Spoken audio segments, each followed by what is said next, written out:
Hey, everybody, and welcome to Adapter Parish, episode 120, The Secret Garden. But before we make the journey to Misselthwaite, let's talk about our next episode. Way back when the show first started, we devoted episode 6 to Charles Dickens' A Christmas Carol. We covered 5 of the bigger adaptations, and we thought we were being so comprehensive. As the years went on, we realized that we'd barely scratched the surface of that story, so last December, in episode 107, we went back, covering 9 more adaptations from the big and small screen. But there's still so many, so we're going back again. In episode 121, we'll be looking at another batch of Scrooges, and we can't wait to see if any of them reach the heights of the greatest of them all, the one with Kermit. That'll be out in 1 month on Tuesday, December 6th. If you have any comments, questions, or corrections about today's episode or any others that you'd like to hear on the show, remember to email adapterparishcast@gmail.com. If you enjoy the show, we'd love it if you would share that with the world by leaving a rating and review wherever you listen to podcasts. We're also on Patreon at patreon.com/adaptcast. We've got a patron-only community and our monthly bonus show, Adapter Parish Plus, with episodes releasing between episodes of this show. We hope you check it out. Show notes from this and all other episodes can be found at adapterparishcast.com. And with that, on with the show, Adapter Parish, episode 120, The Secret Garden.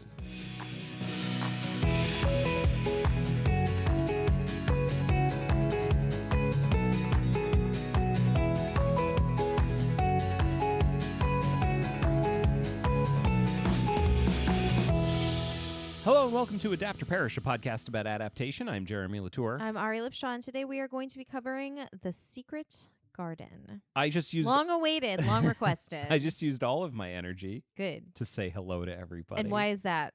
I got my flu shot and my COVID booster yesterday. So you're just I'm just a little mellow right now. You don't look any different. Like you're not like wrapped in blankets or anything. No, I'm rallying. Yeah. I don't feel amazing, but I'm rallying. You seem Can I tell you something? What's up? You seem fine. Well, that's because I'm rallying. Yeah, okay. Yeah, That's- okay. We got You a show to seem do. fine all day. We got a show to do. Yeah. I'm tired. Picking up a 3-year-old has been very hard to do. Yes. He's not currently asleep. Is he sleeping? No, he's not asleep right now. Nope, not asleep. Reading books. Great. He's good. Okay. I'm gonna keep my eye on him. Fantastic. Everything's great. We've been lying to him and telling him that one or the other of us is You know the way you lie to a kid like leaving the house so that he only is demanding one parent at a time during bedtime. during Not bedtime. not in general. Yeah, no, not in general. Just We're like at bedtime, it's like, all right, I'm leaving. It's your not turn like, now. It's not like as soon as Calvin gets home from school, one of us is like, I'm going to be in the closet. Don't tell him I'm here. Yeah. It's not that. just It's at not bedtime. that. Just at bedtime. Just at bedtime. I don't know. I don't know how I feel about it. I know why you're stalling. Why? I'm trying to think of which challenging thing I want to bring up right now that we don't really want to talk about that much. What's that? Do you want to talk about ableism or about how we may have killed a lady? Neither? We have to talk about both of them. I'm so sorry. Neither? No, we have to talk about both. Okay, that's fine. Do I you just c- want to put it right out there, or do you want to wait until we get to the appropriate venue? I mean, here's the deal. Yeah. I'm putting it out there that those are two things we're going to talk about. We're going to get to the ableism a lot sooner than the other one. Yeah. But they are both coming, so strap in, everybody. All right. Should we talk about The Secret Garden? I think we should talk about The Secret Garden. Why has The Secret Garden by Frances Hodgson Burnett, that was the first time I tried saying that this It episode. was a good job. Usually I have to say that like 10 times before I can get it all right. Mm-hmm. This has been on our list since like day one. Mm-hmm. Why? Why? I mean, it's a classic children's book. Mhm. Everyone loves it. And it's been adapted a million times. And I think the having been adapted a million times was the part that was kind of stopping us because it was a really big project. And now we have now with our monthly cadence, we've given ourselves the luxury of doing stuff like that. So it's pretty exciting. I feel like the part of it that made it really take a long time was that there was a musical in there. Yeah. And musicals just make it adds an air of mystery to us because we don't know how we're going to do it. It's going to be okay. No. Don't worry about it. No, that's what I'm saying. We managed. Yeah. I'm saying that's why we didn't do it for a really long time, but now Right. we've done it. I see what you mean. It's like we want to do The Secret Garden. Of course, we have to talk about the musical. Right. How we're going to cover the musical, but we like I said, we'll get to it. Like And you for said. anyone who's expecting us to give like a really long backstory to all of the different musicals that were made, because wasn't there like there's like 3 or 4 musicals all made in the late 80s and early 90s about the Secret Garden, but like only one actually was of note. Is that true? Yeah. Yeah. Oh, I had no idea. Yeah, I was reading it on Wikipedia. There's a whole bunch of different ones, Huh. but there's only one that was big. I had no idea. And that's the one we're going to be talking about. So do you want to talk about the book first? Yeah, let's talk about the book real quick. So what year was this book written? This was written in 1911. It was originally serialized in the American Magazine from November 1910 to August 1911. Written again by Frances Hodgson Burnett, author of other books such as, I feel like I'm giving a book report, Little Lord Fauntleroy and A Little Princess. Which we've covered on the show. Which we covered here on this show. Yeah. Episode 89, I believe. Gotcha.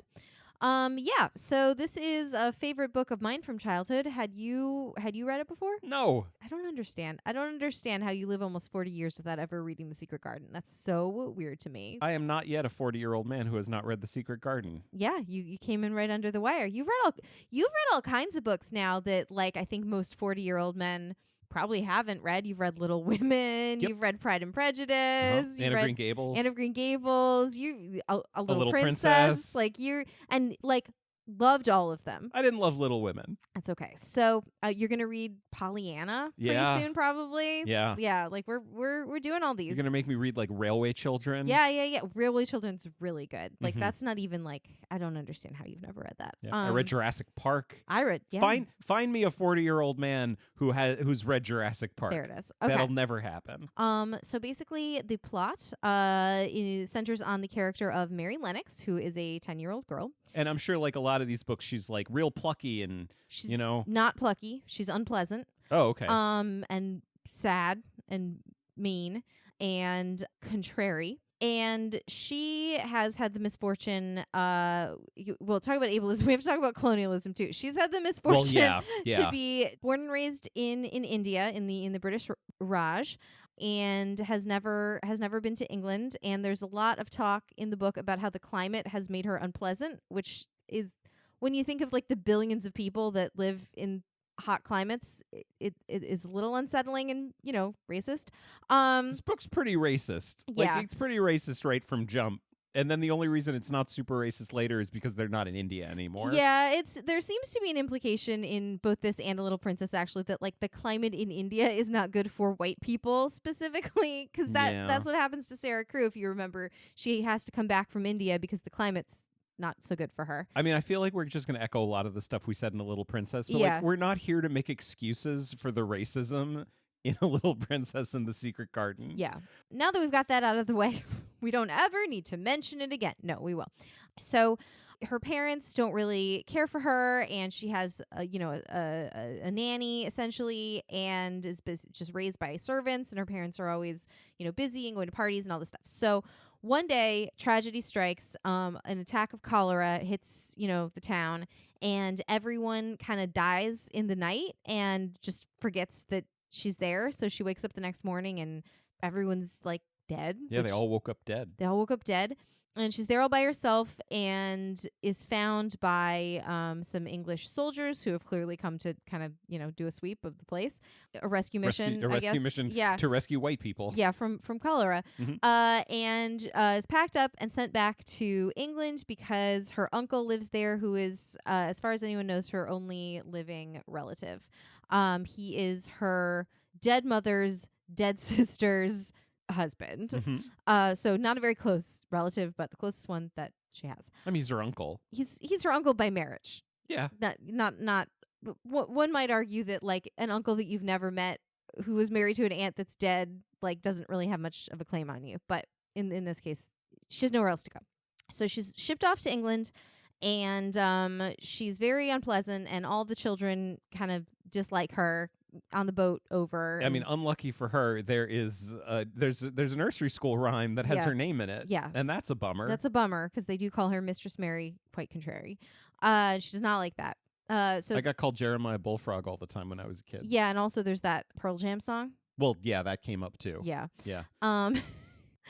So she makes it back to England, and she is met by her uncle's housekeeper, Mrs. Medlock, who is a major character. And Mrs. Medlock performs the task of exposition, takes her back on a very long, train ride and everything, all the way back up to Yorkshire, which is where this manor is. It's called Misselthwaite Manor. It is on the moor, the fucking moor. Fuck the moor. Fuck the moor. No, this book turned me around on the moor. Yeah, this book really presents the moor in a way that made it made it kind of nice. Like I kind of wanted to go to the moor. It was very different than Hound of the Baskervilles.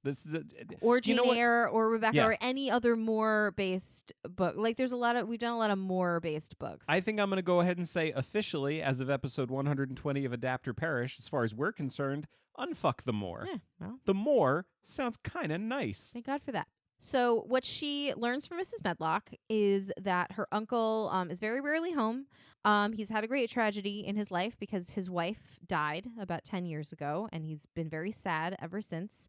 And that he is, and this is their word, not my word, but we're getting into the ableism now. He is crippled because he has a hunchback. He has a spinal deformity, and that has, again, in the inimitable style of Frances Hodgson Burnett, your physical outside reflects what you have going on inside. Yeah. Just as his body is crooked, so too is his soul. And just as Mary's soul is kind of withered, her face is ugly and her hair is stringy. And later on in the book, as she grows as a character, her hair becomes she gets great hair and becomes more pretty, because that's how these things work. To the book's credit, I feel like textually it definitely says that like a huge part of the reason why she's like pretty Yeah. later is because she smiles more. She smiles more as- and eats more food and becomes physically healthier. And as every woman in the world has ever heard, you're pretty when you smile more. Okay. All right. So we get this exposition, and she's never going to see her uncle, and she's just coming to this terrible house on this terrible moor. And it's a very big house with more than 100 rooms, but she's not allowed to explore it. So she gets to the house, and everything sucks, and she's very sad, and she's very demanding, and she meets a young servant girl named Martha, who is not really technically her servant, but like has been sent up to help out. Martha's a young girl, from the moor. She's got 12 brothers and sisters, and they all live in a tiny cottage together. She's a hale and hearty Yorkshire lass. Martha's the best. Martha's the best.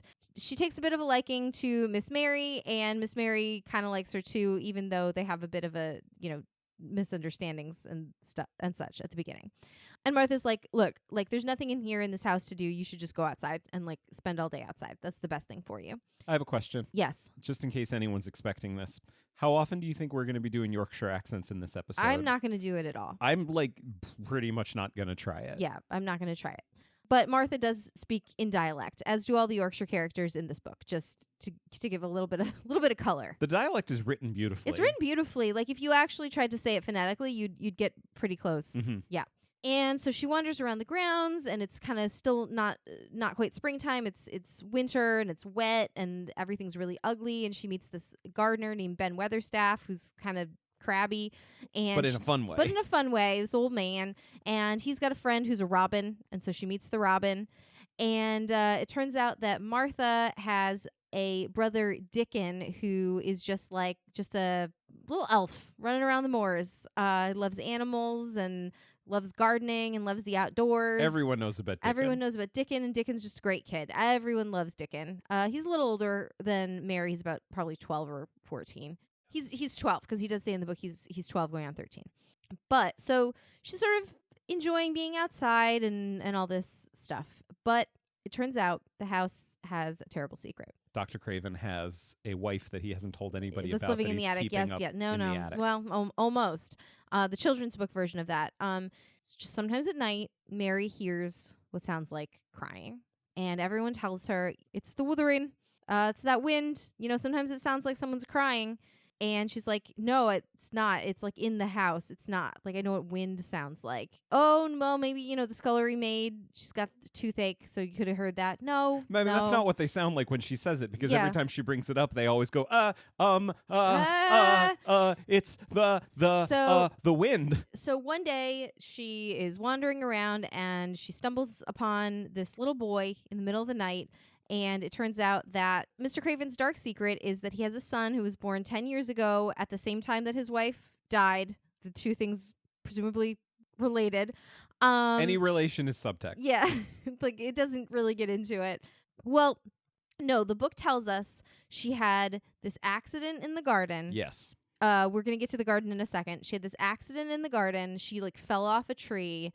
The tree caused Colin to be born early, and she was hurt so badly she died the next day, but she gave birth in between falling off the tree and dying. So that's what happened. Through a modern lens, we can almost certainly assume that the tree had very little to do with what happened. With what happened next.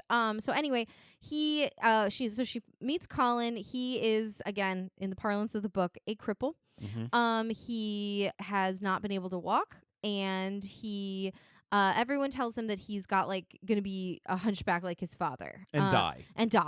That he shan't live to grow up, and he always stays in bed, and he's always stays in his room and doesn't go out, and he's just a tiny shithead, and just screams, has tantrums constantly, rules the household with an iron fist. Everyone's terrified of him. Not everyone But Mary. That's right. He finally meets someone that's just as grumpy as he is, and they sort of become weirdly friends. So you say weirdly. How many times have you like met a person who's as grumpy as you are and become friends with them through the grumpiness? Constantly. Yeah. Constantly. So the other secret is that apparently, and that Mary kind of learns and finds out pretty early on, is that there is a garden on the estate. So there's lots of different gardens. But this one, it's got walls all around it, and there's a hidden door somewhere. But 10 years ago, Mr. Craven locked it and buried the key because it was his wife's favorite garden, but also maybe killed his wife. So no one's been inside this garden, presumably for these 10 years. She, pretty early in the book, finds the key because the robin leads her to the key. And then somewhat later on, a few chapters later, she actually manages to find the door and open the door and get into the garden. And that all happens before she even meets Colin. Yeah. So she has this big secret that she's found his mother's garden, but she can't tell him right away because she's afraid that he'll tell everybody. So she lets Dickon in on the secret because Dickon helps her learn how to care for some of the plants, and he gets her flower seeds and garden tools, and they're out working in the garden all day long, and Colin is like, hey, I'd like to know what you're all doing. And they're like, you know what would be great if we could get this kid out into this garden. That would probably be really good for him to have all this fresh air. Can I say a quick thing about Dickon? Yes. I'm struggling to think of another character in any literature I've ever experienced, any fiction that I've experienced, who is this particular combination of insufferably positive, but also so cool, and I want to hang out with him. He's very pragmatic. Yeah. He does all these fun things, like he goes into town and like meets the local like prize fighter and is like, hey, Bob, what do you do to get your muscles so big and strong? Can you show me some exercises? I know this kid that's like kind of weak. And Bob's like, yeah, sure, Dickon, I'll do that for you, kid. And so he comes back to the garden and like shows Colin how to do like exercises to like make his muscles strong. Like that's the kind of kid that Dickon is. Dickon's the best. He's just really helpful and really thoughtful. And at one point, Mary and Colin have been out. So they're both like very sickly, right? And okay, so Colin can't walk. So they've been taking him out in his wheelchair. And one day they're all out in the garden and they run into old crotchety gardener Ben Weatherstaff. And it turns out that Ben was a special favorite of Colin's mother, R.I.P., Mrs. Craven. Lilius. And although everyone was forbidden to come into this garden, he used to come like kind of once a year or so just to keep it trimmed, just because like she had asked him once, like, hey, you know, if anything ever happens to me, can you make sure my garden's okay? I'm having trouble remembering. This is one of those ones where we've watched so many. I'm having trouble remembering if something was just from movies or if it was from the book. Yeah. But he says something like, a sentiment that I enjoyed in something that we watched or read was, well, Mr. Craven ordered everyone to stay out of the garden, but she ordered me to take care of it, and she ordered me to take care of it first. That is in the book. It is in the book? That is in the book. Good, because it's a good sentiment. It's a good sentiment. And so he's kind of brought into the secret of like that they have this garden, but one of the things that Colin we're going to get into ableism again. Colin kind of gets so mad at Ben for assuming that he is, quote, crippled, that he stands up and walks just sort of out of spite.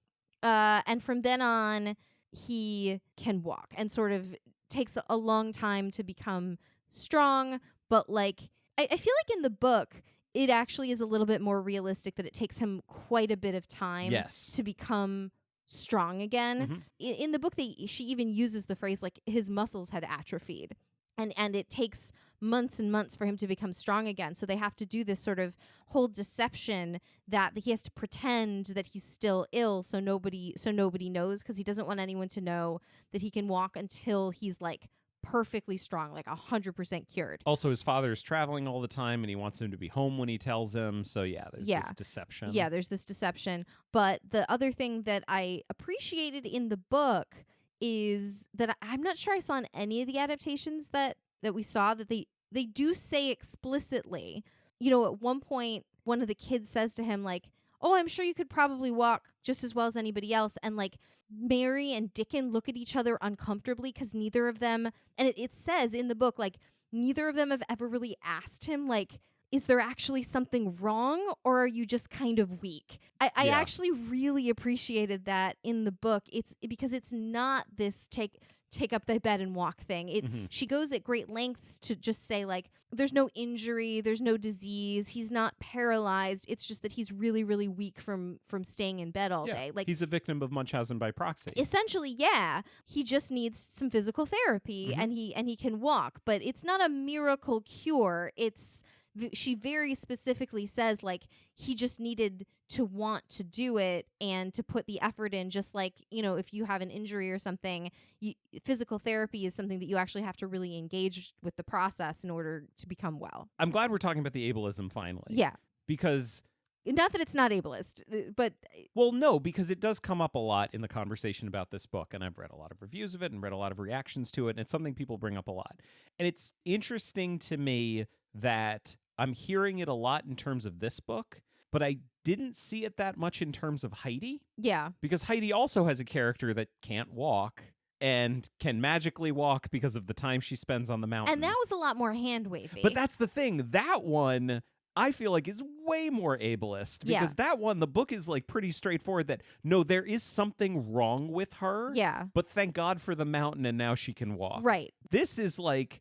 I feel like the book is very clear about the fact that in this particular case with this particular child, because he has been abused by these adults and forced to be in bed for his entire childhood, that he never actually developed the muscles he needed to run around like a kid. Like, it's child abuse. Right. And there is this whole plot where he's like, well, it's magic. I'm going to summon magic and make me well. Like, she's almost turning the trope on its head, like saying it's not magic.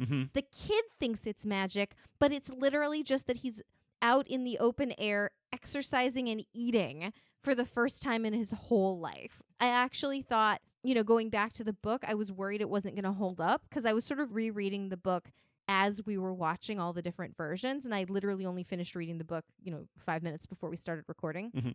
Because I've read it a million times. And I was a little bit worried that it wouldn't hold up and that like a favorite book of mine was going to kind of suffer through reading it as an adult. But like, she goes out of her way to say, there's no magic. Like, you can think there's magic. You can call it whatever you want. And in fact, she has the character of Dickon's mother sort of come in and say, yeah, you can call it whatever you want. Like, I believe there's a force for good in this world. I don't really care what you call it, but it's not magic. The magic literally is the friends you made along the way. Yeah, exactly. So anyway, what I was kind of circle back to is what I was going to say about Dickon is that so Mary and Colin are getting all this exercise and they're so happy and much healthier, and like they don't want to like arouse suspicion, so they're like trying not to eat very much, but like they can't help themselves because they're like their appetites have stirred. So Dickon and his mother, who's great, Mrs. Sowerby, have this plan like, oh, we'll bring them like, some of our farm food, some milk and bread and stuff so they can, have extra snacks because they're just so hungry all the time.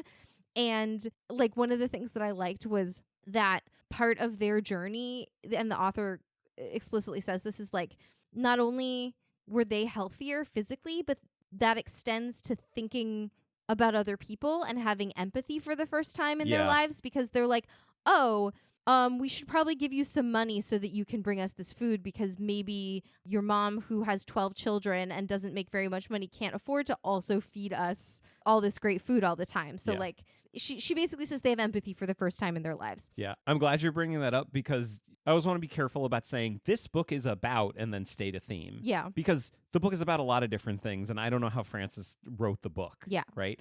I can say what theme I got out of it and the thing that I looked for in any adaptation that we were watching. Yeah. Like the central thing that really grabbed me is that this is a book about human connection. Sure. That's true for all the characters. The thing that is true for all of them at the end is they've all kind of gone through their arcs because they've all become more connected to the people around them, whereas at the beginning of the book, so many of the major characters start alone. Yeah. Mary starts alone, Colin starts alone, Archibald starts alone. Even Martha kind of starts alone. Yeah. Like she's by her, she's comes from a big family, but she's by herself in Mhm. this big house and Like, really needs a friend. It doesn't seem like Dickon has any friends outside of his brothers and sisters. Yeah. And now he's got a friend too. Like, this book is about human connection. Yes. The power of human connection. Yes. An example of this that I really like is that this book doesn't really have a villain.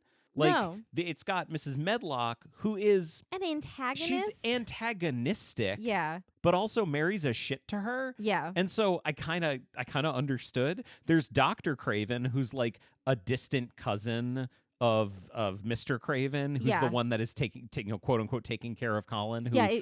If you're familiar with the musical, he's not his brother. He's Yeah. like a cousin. distant cousin, and Mary he like stands to inherit Misselthwaite if Colin dies. Yes. So, and Mary even calls him out on that at one point. But like, he's not even really an antagonist, and Burnett even says that in the text Yeah. that he's not a villain. He's he like- just isn't a great doctor. He's like, no, Mary, I actually don't feel that way. Like, I can see how you might think that, but that's actually not true. We all just want the best for Colin. Like, they really, they do. They don't want a little child to die. Yeah, like the antagonist is everyone getting in their own way. Yeah. And I really appreciate that about the book. So All that's human connection. Let me just finish the plot real quick. Sure. All right. So everyone's running around getting healthier and healthier. That sort of spirit of healthfulness even extends to Mr. Craven, even as he is sort of traveling, on the continent, and there's sort of a bit of a mind-body connection between him and his son. He gets this letter from Dickon's mother just saying, like, hey, I think it would be better for you to come home and just see what's been going on,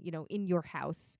And he comes home and he walks into the garden, and sure enough, his boy, is playing a game of tag or something, and just accidentally runs into his arms, and he sees that he's well. And the book actually just kind of ends right there. Yeah. Like, we're just sort of meant to understand that, like, everything good proceeds. Most of the movie versions we saw had a tiny, like, the tiniest of epilogues after that little moment, just to sort of at least imply that everything was going to be okay. Mm-hmm. That's honestly my one big criticism with the book. Like, other than, here's my one big like storytelling criticism. I have other criticisms about the stuff we've already talked about, like the colonialism and the racism and stuff like that. That stuff's not great. But like from a storytelling standpoint, I just really don't appreciate that Mary kind of disappears at the end. Yeah. Like, she's the main character, but then the whole end of the book happens and she's just not really present. Yeah. Like, the book at that point is just about Colin and his dad. Like, the book ends with them walking up to the house, and all the people who work there see Colin walking, and oh, it's amazing. The end.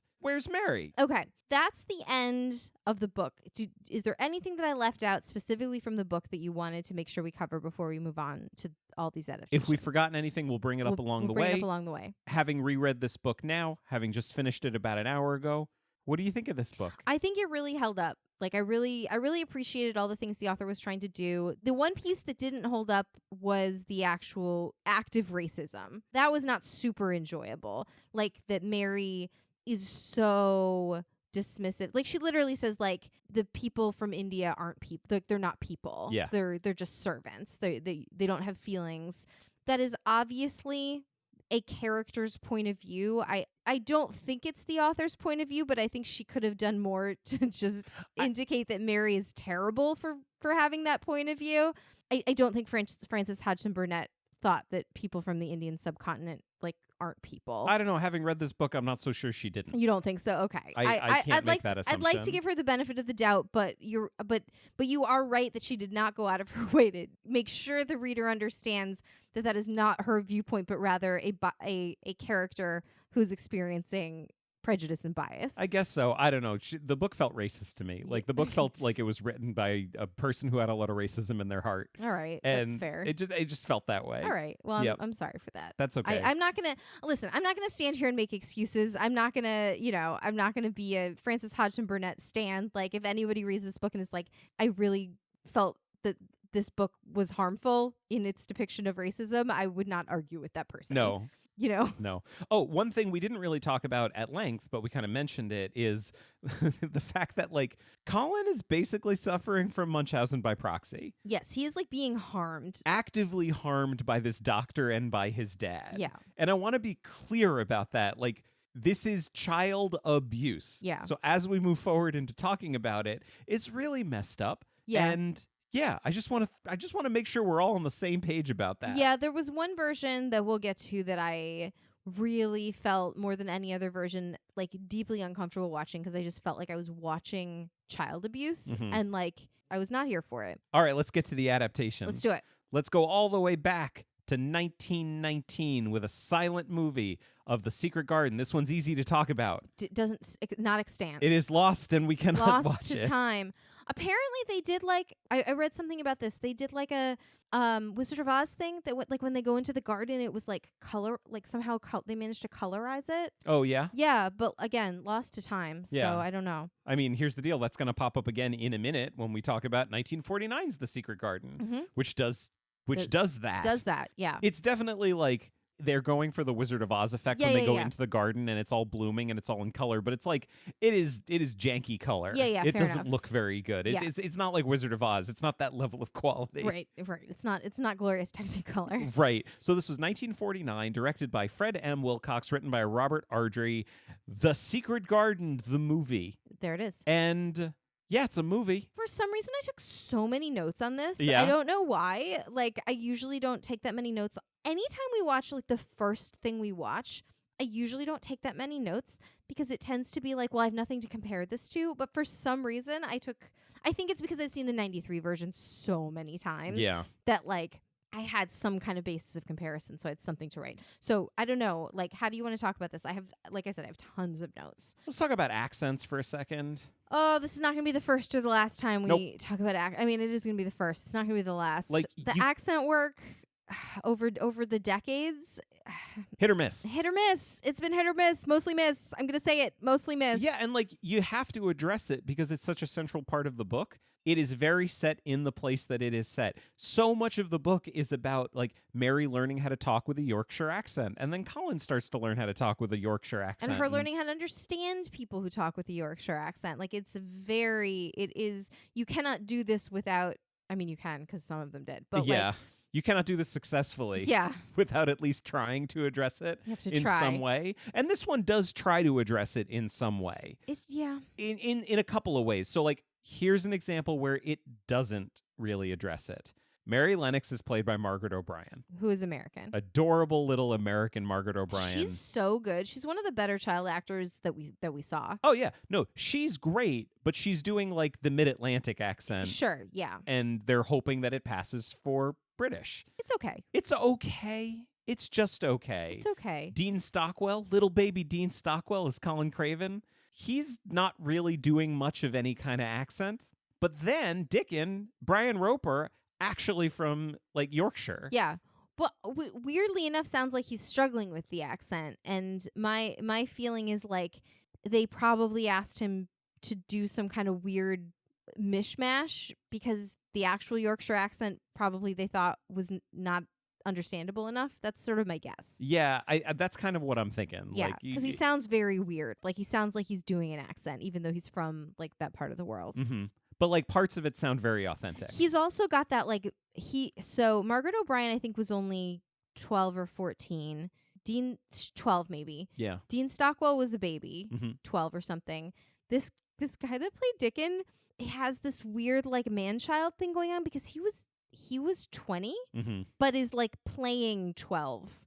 And then And looks 14. and looks 14. And then there was a TV series. Do you remember learning about this? That's Mhm. also like lost to time that had Billy Whitelaw Mhm. in it. I think that's the one that we couldn't find? Maybe. I think so. There were a number of TV versions of it that aren't available. So there's a TV version that is lost to time that he played Dickon again, but like 5 years later, like at 25. 25, but still looked 12. Very weird. Mm-hmm.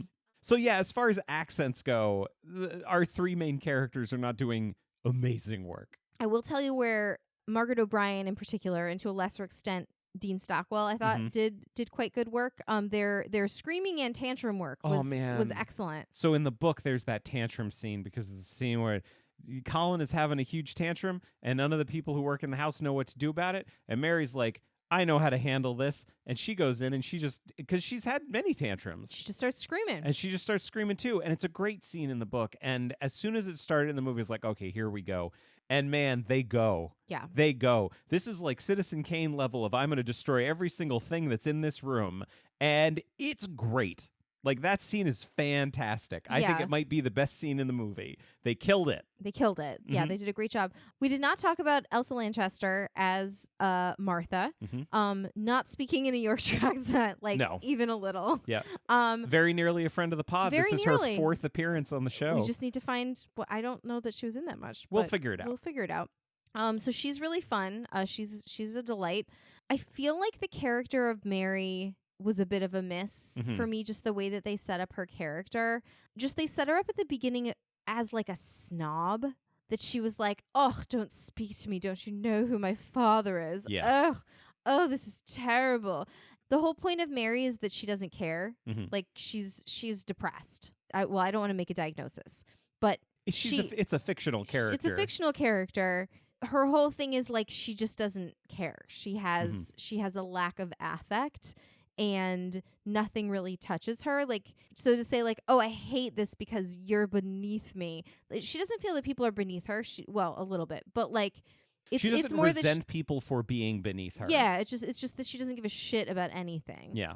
And this is twice in a row now. Like, I guess one thing I can't really say about Frances Hodgson Burnett is that she didn't write complex, nuanced characters, because this is the same thing about Sarah Crew. Yeah. Like, I think this speaks to the nuance of the character, that I can watch a version of it and go, that's not Mary. Yeah. That's not Sarah. Yeah. And we watched a bunch of versions of A Little Princess that we were like, that's not Sarah Crew. Yeah. And we watched a bunch of versions of this where it didn't feel like Mary Lennox at all. And I think that just speaks to how well the character's written. Yeah. I love that Dickon's mother in this is like 90 years old. I wrote down, that lady had a baby 10 years ago. Like, she's so old. Just a hearty Yorkshire woman. I wrote down a couple of lines that I really liked. I believe this is Colin's line. I can make myself quite difficult. No, that might have been Mary. Yeah. It was one of the two of them. I wrote down glorious Technicolor when they go into the garden. And which, by the way, worked. Yeah. Like, it is a little janky, like I said, but like it totally works. Yeah. But this was like one of my favorite lines in any version that we watched. Mr. Craven at one point says, "My sanity has been touch and go." Yeah. And I really liked that. Can we talk about Mr. Craven for a second, yeah, please? Because like maybe he killed his wife. Yeah, this is like one of the only one, maybe the only one that really goes out of its way to plant the seed of doubt in the audience's mind that maybe he killed his wife. Like, someone says, well, I don't think he killed his wife. And it's like they say it in such a way where it's like, I'm pretty sure you do think he killed his wife. I think maybe he did. And also like kind of goes out of their way to make the point that you made earlier, which is like, this is something he's doing to Colin. Yeah. Like, he maybe is keeping him ill for some nefarious purpose of his own. Although the other note I had, and this is not to body shame, but only to point out, they do talk about like Colin sort of like wasting away and being like such a thin child, and like they're so worried and he's not healthy. Dean Stockwell is a well-nourished boy. Yeah. Like, he looks fine. So I don't know, they needed like more contouring or something. This comes up all the time. Yeah. I don't like it when the movie has characters telling me that a character looks a certain way when they don't. When they clearly don't. Yes. Dean Stockwell is a sweet little boy. Sweet little cherub. But like, a stocky child. Yeah. Not a stocky, healthy looking child. Some of the other versions cast Collins who like did not look well. Yeah. But this one did not do that. There's a lot of telling in this movie. Yeah. So there's the whole thing that happens in the book where Ben tells the kids about what happened with Colin's mom. Tells them the whole story. And in this version, the way they decide to communicate that information to Colin and to Mary is Dickens shows up in Colin's room and says, I just talked to Ben. Ben told me this sad story. I will now relate it to you now. So we're hearing Ben's story secondhand through Dickens. Yeah. And that's just pretty much true throughout the entire movie. There's lots of characters walking in saying, someone just told me something that's pertinent to the plot. I'm going to relate it to you now. So things don't really happen on camera as much as I think they need to. Mm-hmm. Just a lot of telling in the movie. Yeah. They introduced stakes at the end because Craven's going to sell the house and there's like a ticking clock where he's got like a buyer on the property. Like on the property. Yeah, I remember that. And but this whole thing is only introduced like 15 or 20 minutes before the end of the movie. Yeah. So, okay, we have no stakes. Oh, suddenly stakes. Oh my goodness, they're going to sell the house. The guy's going to take over the garden. This guy doesn't care about the garden. It is terrible. He even gives the check to Craven. It's terrible. It seems like the deal is done.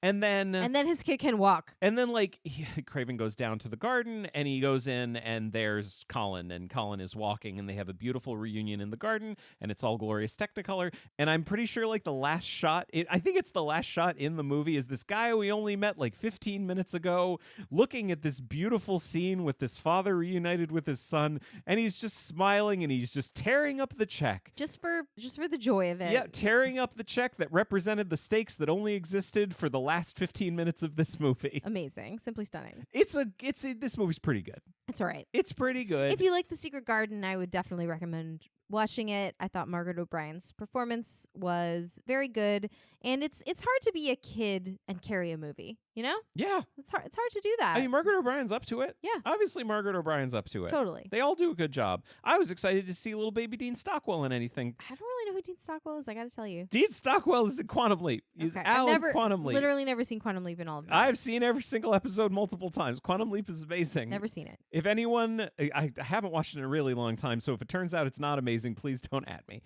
But I was excited to see Dean Stockwell as a little kid because I always knew he was a child actor, but I never got to see him in anything young.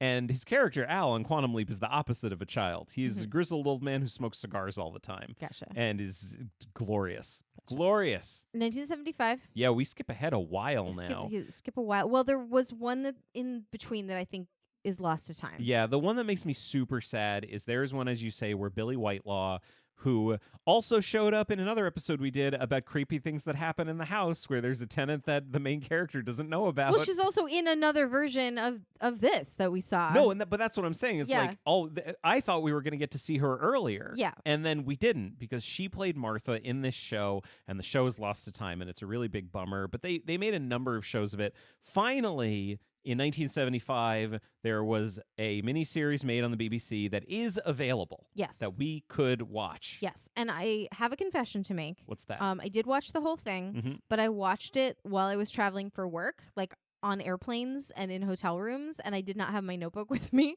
So I don't have any notes, although I do remember it fondly. Mhm. You might have to kind of run the conversation just for this one. I have lots of notes about the next one, but nothing for this one. This is one of the only times that I can think of that we watch something separately. we never do that, but we just had to for time. Yeah. Well, it was a whole mini series. It Mhm. was like what, 7 episodes, 8 7, episodes, 8 episodes, yeah, something like that. 7 episodes. Yeah. 7 half-hour episodes. Written and directed by Dorothea Brooking, who apparently just did a ton of like children's programming at the time. This was not her only adaptation. I thought she did a fine job. Like, let me be clear about this. This miniseries is great. Yeah, it was really It's good. so I good. really enjoyed it. Yeah, and it's all on YouTube. Like, I'll link to it. Yeah, I'll link to a playlist. Like, if you like The Secret Garden and you haven't seen this, watch it because it is so good. And it's not perfect. And yeah, it's a BBC show from the 1970s. So yeah, it looks like it's shot for $20. But it does the thing that so many of these shows do, which is that it very lovingly renders every single thing that happens in the book. Yes. And it makes the scenes work, and it gives the characters motivation, and the writing is really good, and the acting is fantastic. And yeah, outdoor scenes look different than indoor scenes. That's how it works. That's how it works. You get taken out of it constantly, but it is incredibly good. Starting with Mary, Sarah Hollis Andrews. She's got the right look to her, and she's amazing. Yeah, my very first note was that she looks the part. Yeah. They do this perfect thing of she is a very cute little kid, but they make her look like shit Yeah. at the beginning of it. So when characters say that she doesn't look good, I'm sitting there as an audience member going like, no, I agree with She you. doesn't look good. She doesn't look good. Yeah. Something is wrong with this child. Yeah. They do another thing, again, this is like my only note, that I found fantastic, which was they introduce a new character. Yeah. Because it's a miniseries, they have the time to be like, you know what?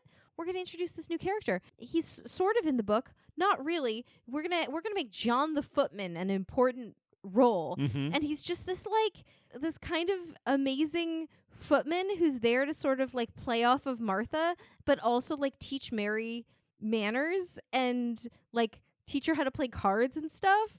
And like clearly in the context of the film is clearly like a young man. Yeah. Like a very young footman. And he and Martha get so many scenes together. They get so many scenes together. They get this cute little card game that they play together that Mhm. Mrs. Medlock has to come in and like break up, and he gets to teach Mary how to say please, which really I think resonated with both of us because we're trying to teach our kid how to say please. He's and doing a good job. it's not easy. I had a glass of wine. He's like, Mama, please can I taste that? I was like, no, baby, I'm so sorry. You cannot. It's a glass of wine. Such a sweet kid. Yeah. But like the cast is good. So Martha is Jacqueline Hoyle and John is William Marsh. Both like two highlights of this. I don't know, something about the cast in this. It's a lot of them don't really show up that much in other things. Yeah. Like I was really hoping that a lot of them would go on to bigger and better things, but a lot of them, this is like one of the only things they were in, especially Sarah Hollis Andrews, especially Mary. Like she's just not in that much. Dickon has an amazing head of hair. Yeah. Dickon played by Andrew Harrison. The Dickon's good. What kind of accent was he doing in this? I don't know. It was like a little Yorkshire. yeah. Like a little. I thought Martha's Yorkshire accent was great. Mrs. John's was very good. John's is great. Medlock's is great. Yeah. Hope Johnstone as Medlock, she's great. Yeah. She was really, really good. And they do the really good thing, which is they present her the way she's presented in the book, which is that she's antagonistic, but she is absolutely not the antagonist. Sure. This Sure. does not have an antagonist. Yeah. Just the way the book does. Everyone's good. Mrs. Sowerby is fantastic. Mhm. I'll tell you my favorite person in this whole show. Sure. Though. John Woodnutt What a as, name. as Mr. Archibald Craven. Oh yeah. Yeah. He was amazing. He's been in stuff because I've Yeah. seen him in a couple of things. I think he might have been in like a Jeremy Brett Sherlock Holmes or something. Oh, I'm sure. Yeah. Oh, when I say a lot of them don't show up in a lot of other They've stuff, done a lot of British TV. They've yeah. all been in like EastEnders or whatever. Yeah. Yeah. like he might be my favorite Mr. Craven. Mm-hmm. He embodied the character for me more than anybody did. He figured out a way to act tragic and sad and distracted, but not in a way that was overly dramatic. Mm-hmm. Not in a way that made me feel like he couldn't carry on conversations with people if he needed to. Was this the one that he had a really good sit down with Dickon's mother? Yes. Yeah, that was a great scene. He has two great scenes that are, one was like referenced in the book but didn't actually happen on the page, and another one never happens in the book because there's a thing where Mrs. Sowerby says, like, I ran into Mr. Craven on the moor and I talked to him. Yeah. And so it's referenced. In this, he walks past her house and she invites him in and they have this great conversation there in the house that doesn't exist in the book. Yeah. And it's just two great actors doing great dialogue at each other, and it's just a joy to watch. But then there's a later scene where he's traveling and he meets this woman who's traveling because she's a governess and she's Mhm. going to be meeting a new family. Yeah. And like completely invented, but it's a great way to spend some time with a guy who's off screen a lot of the time. Yeah. And the way they kind of leave it is she definitely gets the impression from him that he doesn't like her and doesn't want to be talking to her. But as he's leaving the room, the last thing he says to her is like, "You're a governess? I have some kids that might need a governess, and I feel like I may have just met their governess." Yeah. Like, it's really sweet. Yeah. He is a person who can talk to people, but he's got some sadness in Yeah. his life. He's- This Mr. Craven is perfect. Yeah. I thought he was very good. Pitch perfect. The show does a great job of making Colin feel super present in the house from episode 1, even though we don't meet him until like episode 4. Mhm. Like, that's something in the book where like it's kind of like Jane Eyre, where there's like a weird sound and you know that something's up. In this one, from the minute she gets there, we as an audience are seeing conversations happen where people are clearly talking about, like, there is someone in the house that we don't want her to know about. Right, sure. Right? And they talk about him all the time. Yeah. And I appreciate that. I don't like him being there being this huge mystery, because it is a mystery for Mary, but it doesn't have to be a mystery for the audience. So I like that he's very present, and it's not just, oh, I heard some crying. Yeah. I heard some crying through the house. Medlock and Sowerby have like a real relationship in this. They're like real friends. Which they do in the book. Mhm. Yep. Anything else you want to say about this 1975 TV miniseries before we move on? Let me just say one last good thing and one last criticism. Good thing, and I think this is a perfect example of why I like this being a TV show that has room to breathe and can really show us all of it. They have the scene from the book where Mary's already found the garden, and she had already cleared away some of the weeds from some of the buds.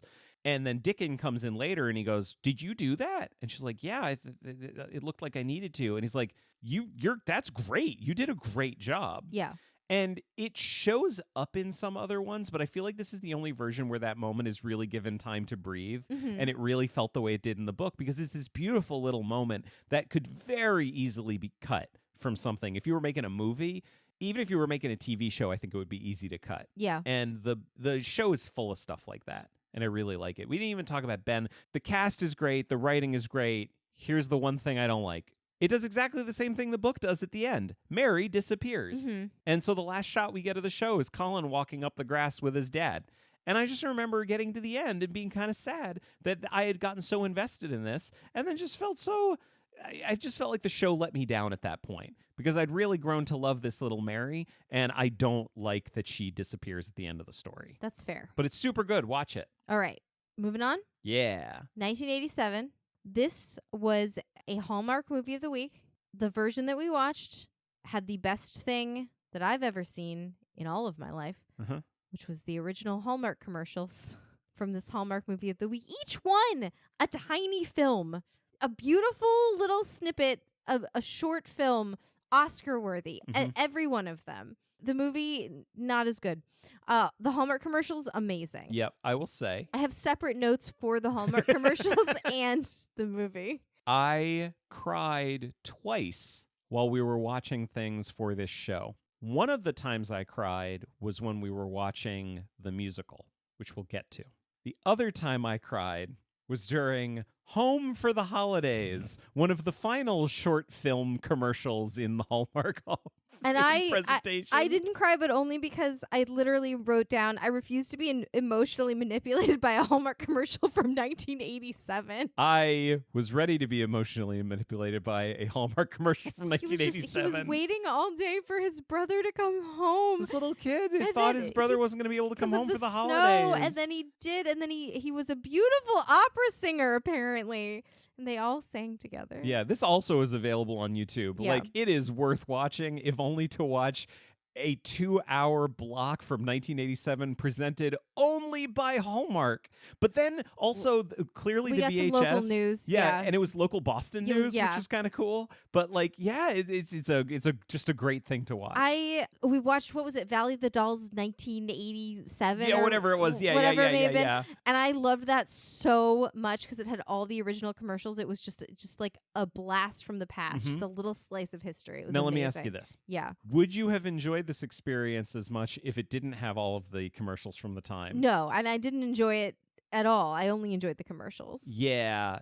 This I took so many notes. this one's a bummer. It's a bummer. It's a real It's bummer. a bummer of a production. Yep. So If this is one you grew up on and one you love, I'm really sorry. I'm really sorry for some things we're going to say. Because we read that some are- good reviews of it. We read like some Yeah. 5-star reviews. We read some reviews that were like, fuck the 1993 version. This is the only good version that I truly am mystified Mhm. by. I read one like 5-star review on Letterboxd where they're like, yes, all the accent work is terrible, and yes, this is questionable, and yes, this is questionable, but I love it. 5 stars. And like, I actually have a lot of respect for that. The accent work, I mean, the accent work just ruined it. For like, What's the the- line? Tell me the line. Tell me the line that I made you write down that I can't remember. there's something behind that tapestry you don't want me to know about. Perfect Yorkshire accent we just heard right there. Oh my God. Well, it doesn't even have to be Yorkshire, but it was supposed to be British. I know, This yeah. little girl's from Texas. Yeah, so that's Jenny James as Mary Lennox. This was directed by Alan Grint, written by Blanche Hanalis. Jenny James as Mary Lennox. little Texas Jenny James, who is adorable Yep. and a good actor. Yeah. It is just But is from Texas. but is from Texas. And it is shocking to watch her throughout. It's shocking to watch her be so from Texas throughout this adaptation of The Secret Garden. I mean, here are the notes I have on the accents. Just the accent. Just the accents. Why are they American? Why is Dickon American? Why is Martha Cockney? There's something behind that tapestry you don't want me to know about. And then later in the film, when she was like, there's a plot point where she's doing a Yorkshire accent. Like, what I wrote down was no one she has encountered up to this point speaks like that. Mhm. Not one person. Dickon is not good. And Dickon is the kid from the Neverending Story. Yeah, who I was very... We'll get to him. Yeah. Yeah. And Martha is Cockney. And at one point, Martha says, you're in Yorkshire now, but in the strongest Cockney accent you've ever heard. And I was just like, I don't understand. This is a British production. They're in fucking Downton Abbey. Yeah, okay, so this whole thing was shot in Highclere Castle, which is Downton fucking Abbey. And it was Jesus very Christ. strange to watch. Yeah. Like, I remember at one point they were wandering on the grounds, and I'm like, that's where they found out that the war started. Yeah. Well, this has a bit of a framing device, right? Because we have older Mary now clearly during the war coming back to Downton Abbey, going into the garden, and like a cat kind of leaps into her face, and it causes her to have a flashback of her entire childhood. Mhm. Because Dewey Cox has got to think about his whole life before he plays. And I said to you, I remember the cat. I know I've seen this version Yep. because I remember that thing with the cat leaping into her face. And so then at the end, I'm just going to talk about the end for a second, then we can go back. Sure. There is this sort of prescient scene where they're all in the garden and they're about to kind of meet Mr. Craven again, and Colin's walking, and Dickon kind of says something like, I don't know, makes some kind of statement about like, I won't be seeing you again, or something like Yeah. this. And I was like, oh, the war, he's gonna die because it's the war. And then they're like pruning the poppies, and I said, oh, they're poppies because of the war. And you were like, why? And I was don't like, understand that. it's, like in Flanders Fields, the poppy is a symbol of World War One. I didn't know that. Well, look it up. And so then they return to the framing device after I've just been saying like, oh my God, this symbol, like this over the top symbolism, like really hanging a lantern on it. Colin comes back, played by Colin Firth. Baby. An absolute baby. Like adult Colin. I've never seen him younger in anything. In army uniform, basically to ask Mary to marry him in the garden. And like said something like, wasn't it a shame about Dickon being killed in the war? Well, no, isn't she talking to Ben? Because Ben's there, and Yeah. Ben's even older now than he was He's before, so even though he old. doesn't look any different. Yeah. Was it Michael Hordern Yeah. plays him, who's shown up a bunch of times? Doesn't he say something to her along the lines of like, it really is a shame about Dickon dying Yeah. in the war? In the war and all. Yeah, like which we have just had foreshadowed in the most over the top way that you could possibly even imagine. Anyway, we haven't really talked about the plot of The Secret Garden yet, but the framing device did nothing for me. Nope.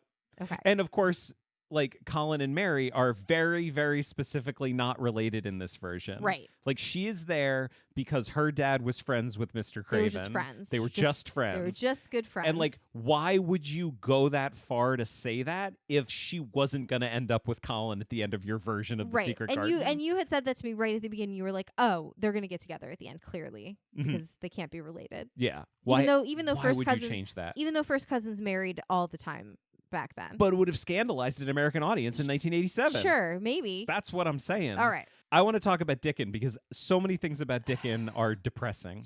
He's dreadful. Okay, here I'm going to give 3 depressing things about Dickon. 1, Dickon's always walking around with animals. That's Yeah. his whole thing, is he's always got animals falling off of Yeah, him and you everything didn't like you didn't that. like this at all. This is one where he's got a squirrel that's in his pocket for a lot of the movie. That squirrel is clearly tied into his pocket. Yeah. That squirrel is clearly a captive and does not want to be there, and it bummed me the fuck out the entire time. You did not care for that. Here's the second thing that bummed me out.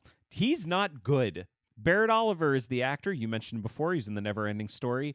He is not good as Dickon. His accent is non-existent. It's terrible. It is not a good performance, and it does not work. That bummed me out. The third thing that bummed me out about it is I fucking love Barrett Oliver, and it bummed me out to watch him not be good in something. Because you mentioned Neverending Story. I grew up on this actor. Yeah. Like, I watched so many things he was in so many times. Like, specifically Neverending Story and Daryl. Did you ever see Daryl? No. He plays like an android. It is great. I don't like, know it. Great kids sci-fi from the 80s. I loved Daryl so much. I love Barrett Oliver. He is such a huge part of my childhood. And I never saw him this old in anything. Like, he definitely was getting older and awkward. Yeah. It just is not good. He was not supported. Yeah, I mean, I think if the two things that are really important to a production of The Secret Garden, which is the thing I think we're kind of honing in on here, is like the accent work is vital to the story. Yep. And the child performances have to carry the movie. I would say this has failed supremely Yeah. on both counts. I would actually be interested in going back and watching it again because it took us a little while to clock the fact that Jenny James is from Texas. Yeah. Once we knew that, though, we could hear it every other word. Yeah, yeah. And I'd be interested to go back and watch the whole thing again, knowing that. Right, because everything at about halfway through the movie, everything she said, we were repeating back in an exaggerated Texas accent because that was how it started hitting our ear. Mm-hmm. There was one scene that she was like full on doing a British accent. And I said to you, Yep. this is her audition scene. Mm-hmm. Her parent, like, this is pure speculation. Sure. Her parents had her work with a coach to learn the accent for this scene. That's how she got cast. And nobody realized she couldn't just spontaneously produce a British accent for just any lines that you would give her. Mm-hmm. And like, I'm fairly confident there was no accent coach on this production because I feel like things would have been at least a little more consistent. Well, if so. Consistency is the big problem too, because I think this is also the one where like my big like assumed behind the scenes thing is they shot the movie at the time on location. Her accent was really bad. But then when they came back later to do all the ADR, Mm-hmm. she had some time to work on it Yeah. and wanted to prove that she could do it. So any scene in the movie where she's ADR, her accent is better, but that makes it really inconsistent. Sure. Like wildly inconsistent. Yeah. This movie is a mess. It's a mess, but honestly, if you like Slice of Life from 1987 and you enjoy watching things with the original commercials, I could not recommend it more highly. There's actually one thing we didn't talk about that we need to talk about really quickly. We got to talk about Derek Jacobi. Oh, yeah. Plays Mr. Craven in this. He's okay. Now, we love us some Derek Jacobi. I like Derek Jacobi just fine. You don't love Derek Jacobi? I thought you did. I don't love him. I mean, so we have two actors in this who are actually British Mm-hmm. and of British acting stock. Derek Jacobi is Mr. Craven and Billy Whitelaw Oh, fuck, yeah. Billy Whitelaw. Shit. is Mrs. Medlock, Mm-hmm. doing a very good Yorkshire accent. She's really good. She's really good. Oh, and the actress, we've seen her before. Pat Haywood. Pat Haywood. She was the nurse in a Romeo and Juliet that we The saw. Franco Zeffirelli yeah, one. yeah. Playing Dickens' mother is very good. Yeah. Okay. So there are and has a three very good people. accent. There are three people who are very fine actors. I think only two of them are very good in this. Yes. And it's Pat Haywood and Billy Whitelaw. I Yes. forgot about Billy Whitelaw. Billy Whitelaw is amazing in this. Derek Jacobi is just emotionally over the top. So over the top. And the thing I said to you, again, this is pure speculation. If someone said to me, I've worked with a lot of these actors, or like I was on set for this, and the thing about Billy Whitelaw is like she can just show up and generate a performance. She doesn't need a lot of direction. She just knows who her character is and she shows up and she gets it done. Derek Jacobi really needs a strong director, or he just kind of goes emotionally over the top. I have no basis for believing that, but if you said that to me just on the basis of watching this movie, I would 100% believe you. Yeah. Because Billy Whitelaw's great, and Derek Jacobi's not very good in this. He's just like, whenever he hears anything that reminds him of his wife, he immediately looks off into the distance and just walks away with tears streaming down of his face. He's completely not present in the scene anymore.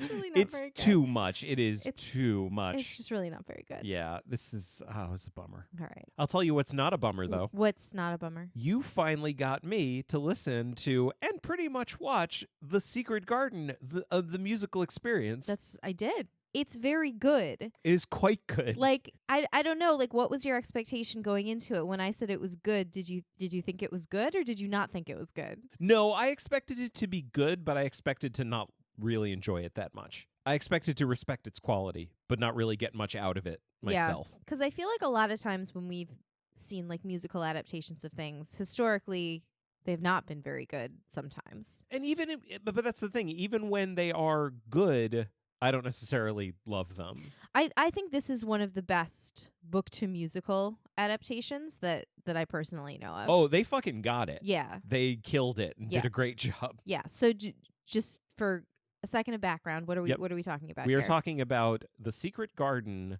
I mentioned there are like a few musicals. This is the Broadway one. Mhm. So it originally premiered on Broadway in 1991, but I guess it technically premiered in 1989. Okay. And I think it took a couple of years to get to Broadway. Yeah, that makes sense. So I don't know what version of it premiered in 1989, but lyrics and book by Marcia Norman, Mhm. who did Night Mother, wrote the book for The Color Purple. Yep. I think she wrote the book for The Bridges of Madison County. Mm-hmm. And music by Lucy Simon, Mhm. who is notable for a couple of reasons. Yep. One, she's Carly Simon's sister. Yeah, there's another. This is what we were talking about at the beginning. We're killing these old women.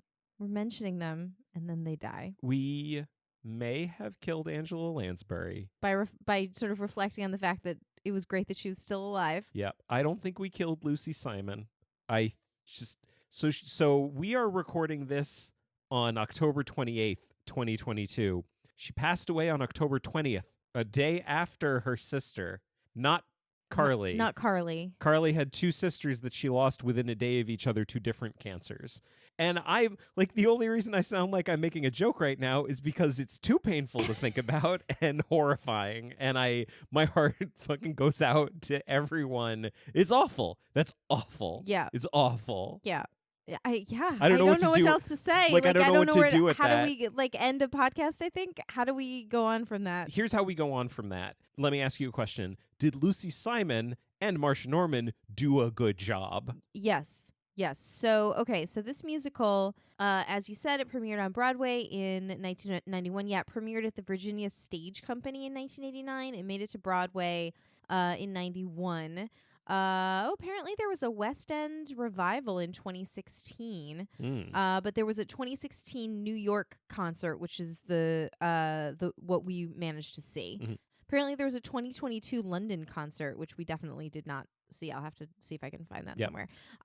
Okay, so Yeah, I'm excited to talk about how we watched it. yeah, I just want to run through because not only do we think this is a good musical, the critics agreed. So the Tony Awards that year, it was nominated for Best Musical, although it did not win. I'm curious what it lost to. Hold please. Was it something by Andrew Lloyd Webber? Oh. It lost to the Will Rogers Follies, which is shocking to me because it was up against Miss Saigon and Once on This Island. Well, that's why. Why? They split the vote. They split the vote? Clearly. Okay. All right. Fascinating. I don't even really know what the Will Rogers Follies is. That's okay. It won for Best Book of a Musical, so Marcia Norman won for Best Book of Musical. It was nominated for Best Original Score, for which both Lucy Simon and Marcia Norman were credited. Mhm. It was nominated for Best Costume Design. It won for Best Scenic Design, which is interesting. Mhm. Well, it is and- the Secret Garden. Yes. You'd think that would be where Yeah. they put a lot of their effort. No, and I think that's great. Interestingly, every person nominated for a Tony from this musical is female, which I think is really fascinating. Mandy wasn't? Mandy was Nominated? not nominated. The only acting awards that were nominated was it had two actors nominated for Best Performance by a Featured Actress in a Musical. One was Allison Fraser, who played Martha, Mhm. and one was Daisy Egan, who played Mary and won Yeah. that year. She is not the youngest person to ever win a Tony, but I think she's the youngest girl to ever win a Tony. She was 11 years old. Where I saw it on the internet, it said that she is to date the youngest woman to win. Yes. She is the youngest female to win a Tony to date and is the second youngest person because Frankie Michaels was only 1 month past his 11th birthday when he won his Tony for Mame in the 60s, I suppose. So anyway, that's a cool thing to have on your resume if you're Daisy Egan. Yeah, it was nominated for a lot of acting awards for at the drama desks and didn't win for any of them, but it did win Outstanding Musical and Outstanding Book of a Musical, also set design. For the Drama Desk Awards. So it's generally agreed upon that it's good. Yes, I think most people agree that this is a very good musical. I think it's one that like musical theater people are definitely into, and I would not be surprised if anybody was like, that is my favorite musical. Like it's very good. What was your history with it? I really love this musical. I never saw it on stage until I was much older, but like I was, a musical theater kid. So this was something that I was exposed to. I had the CD for sure of the cast recording. But you definitely read the book first. Oh yeah, because I read the book when I was in like second grade. Right. But I remember really loving John Cameron Mitchell and his voice. That was crazy for me. Yeah. It was crazy for me. Yeah. I only know that voice from one thing. Yeah. Everyone knows what it is. Everyone knows what I'm talking about. It was very strange to hear him doing a really, really good Yorkshire accent. Yeah. As Dickon. Well, I just remember being in high school and watching like there was like special features on my Hedwig and the Angry Inch, like the movie. There was an interview with his parents for some reason. Adorable. And his dad was describing going to see Hedwig, like off Broadway at the Jane Street Theater for the first time and like not really getting it and essentially asking him like, hey, are you ever going to do stuff like The Secret Garden again? And basically being told no. Which I thought was very sweet. So yeah, original cast: Mandy Patinkin, like I said, Allison Fraser, Rebecca Mandy Patinkin Luker. was Archibald Craven. Yep, and not quite friend of the pod. We also discussed him in Into the Woods. Robert Westenberg. Interestingly, Robert Westenberg, of arguably the two greatest male duets in musical theater, Robert Westenberg, original performer in both of them, which would be Agony from Into the Woods and Lily's Eyes from The Secret Garden. I think that's amazing. The funny thing for me was always that you always talked to me about Lily's Eyes, and you talked about it when we did Into the Woods, but I didn't really know anything about it because I didn't know The Secret Garden at that point. And so it was interesting for me to go into it going like, I don't even understand what the context of Lily's Eyes could possibly be. Yeah. And then watching it, I feel like I got it. Yeah. That's a heck of a song. Yeah. And I think the thing that's hard about musicals is that, are you talking about the production? Are you talking about the original production? Are you talking about the production that you happen to see? Are you talking about the musical as a concept? And so I guess I'll say, like, the original cast recording is really excellent. Yeah. And I recommend anybody listen to it. I think Daisy Egan was an excellent child performer, and like it's a shame that they had to put her up for featured actress in order for her to have any chance of winning, because she was literally up against Lea Salonga if she had gone up as like I don't want to go up against Lea Salonga as best actress, because like her character is the main character and she's on stage for the whole show and the show is about her and she carries the show. So like if that's, I don't understand why that is a featured actress other than Tony politics. You know what I mean? Yeah. The version that we were able to watch, was a staged concert from 2016. It was the Lincoln Center concert. Yeah. Do you want to just quickly run through the cast of the one we watched? Yeah, definitely. I have it right here. Star-studded. So Mary Lennox was Sidney Lucas. Of Fun Home. Who we talked about a heck of a long time ago when we did Fun Home. Yeah. She's very good. Yeah.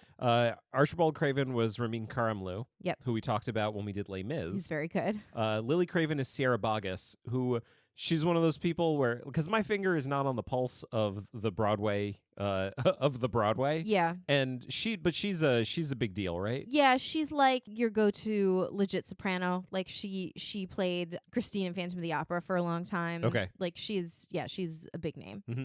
Cheyenne Jackson as Dr. Neville Craven. Big name. And quick thing about Dr. Craven, because Robert Westenberg in the original Broadway cast Cheyenne Jackson in the one that we watched. Like Dr. Craven, you mentioned this before when we were talking about like the nature of Dr. Craven in the book, how he's like a distant cousin. Like no, in this one he is his brother. Yes. And he is a shithead. Yes. Like and he was in love with Archibald's wife. Right. Like textually in love with the wife, which is what Lily's Eyes is about. Right. And like he is like I said before, something about Miss Medlock being like the closest thing that the book has to an antagonist, but even she's not really an antagonist. She's just antagonistic. Yeah. Dr. Craven is the antagonist of this show. Yeah, for sure. And it's interesting that Mrs. Medlock is not a very big character in this show at all. Like, Yeah. she's definitely a character, but like she's not really a major role. They've sort of turned that over to Dr. Craven. Mhm. And here's the deal. I would much prefer to not like Dr. Craven than to not like Mrs. Medlock. Yeah. That works for me. That's fair. All right, keep going through the cast. Cheyenne Jackson, by the way, like he appeared on, he was on 30 Rock. I always have found out about him that way, and then I found out later that he was like musical theater guy. Daisy Egan as Martha, Yeah, which we'll come back to. sure. Ben Platt as Dickon. Oh my God. Ben Platt being a tryhard.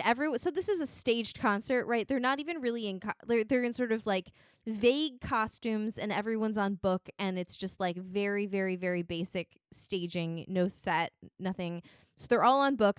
Ben Platt has decided he's going to memorize all of his lines just to like show everybody up. Off book for a staged reading. Yeah, if I were the director, I'd be like, no, I'm sorry. Get your notebook because everyone has to have the same. Like, Yeah. come on, dude. So anyway, go ahead. Oscar Williams is Colin Craven. Yeah. That was the last person I had listed here. A little boy, quite good. He's pretty good. I am looking at this picture of Sydney Lucas and Daisy Egan standing next to each other, and Sydney Lucas, although she is an actual child, is taller than Daisy Egan. I believe they're standing on the same surface in that picture. I believe so. Daisy Egan is wee. She's very tiny. Yeah. Yeah. Can I ask you a question? Yeah. Before we talk too much about that production, Yeah. because even though we've talked about it a little bit, let's talk about the songs. Okay. Because something happened while we were watching this, which I feel like happens a lot in our relationship because I've gotten to know you pretty well. Would you say that's fair to say? Yeah. And sometimes I will watch something that you have told me for a long time that you enjoy, that I had never experienced before. Yeah. And I can usually clock within a couple of minutes, yes, I see why this is something that you like. Yes. Like, because until I watch it, it's kind of a mystery. Yeah. It's like, I don't know why you like this. Why is this something that you like? And then I watch it and I realize the music is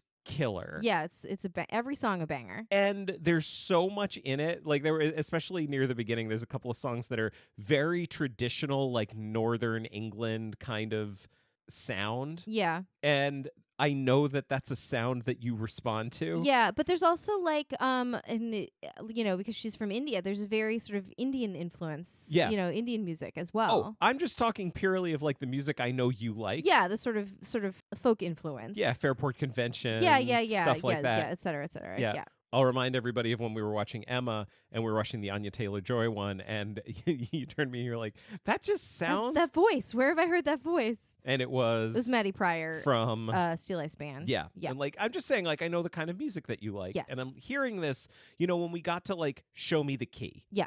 By the way, I have all the songs listed here. Okay. I have highlighted a few of them. Yeah, I don't know that we need to go through every single one. No, but like I'm only highlighting the ones that like I cannot stop listening to and are playing on repeat in the car. Sure. The House Upon the Hill. That's a good one. Starting off, man, what a refrain. Stuck in my head. So good.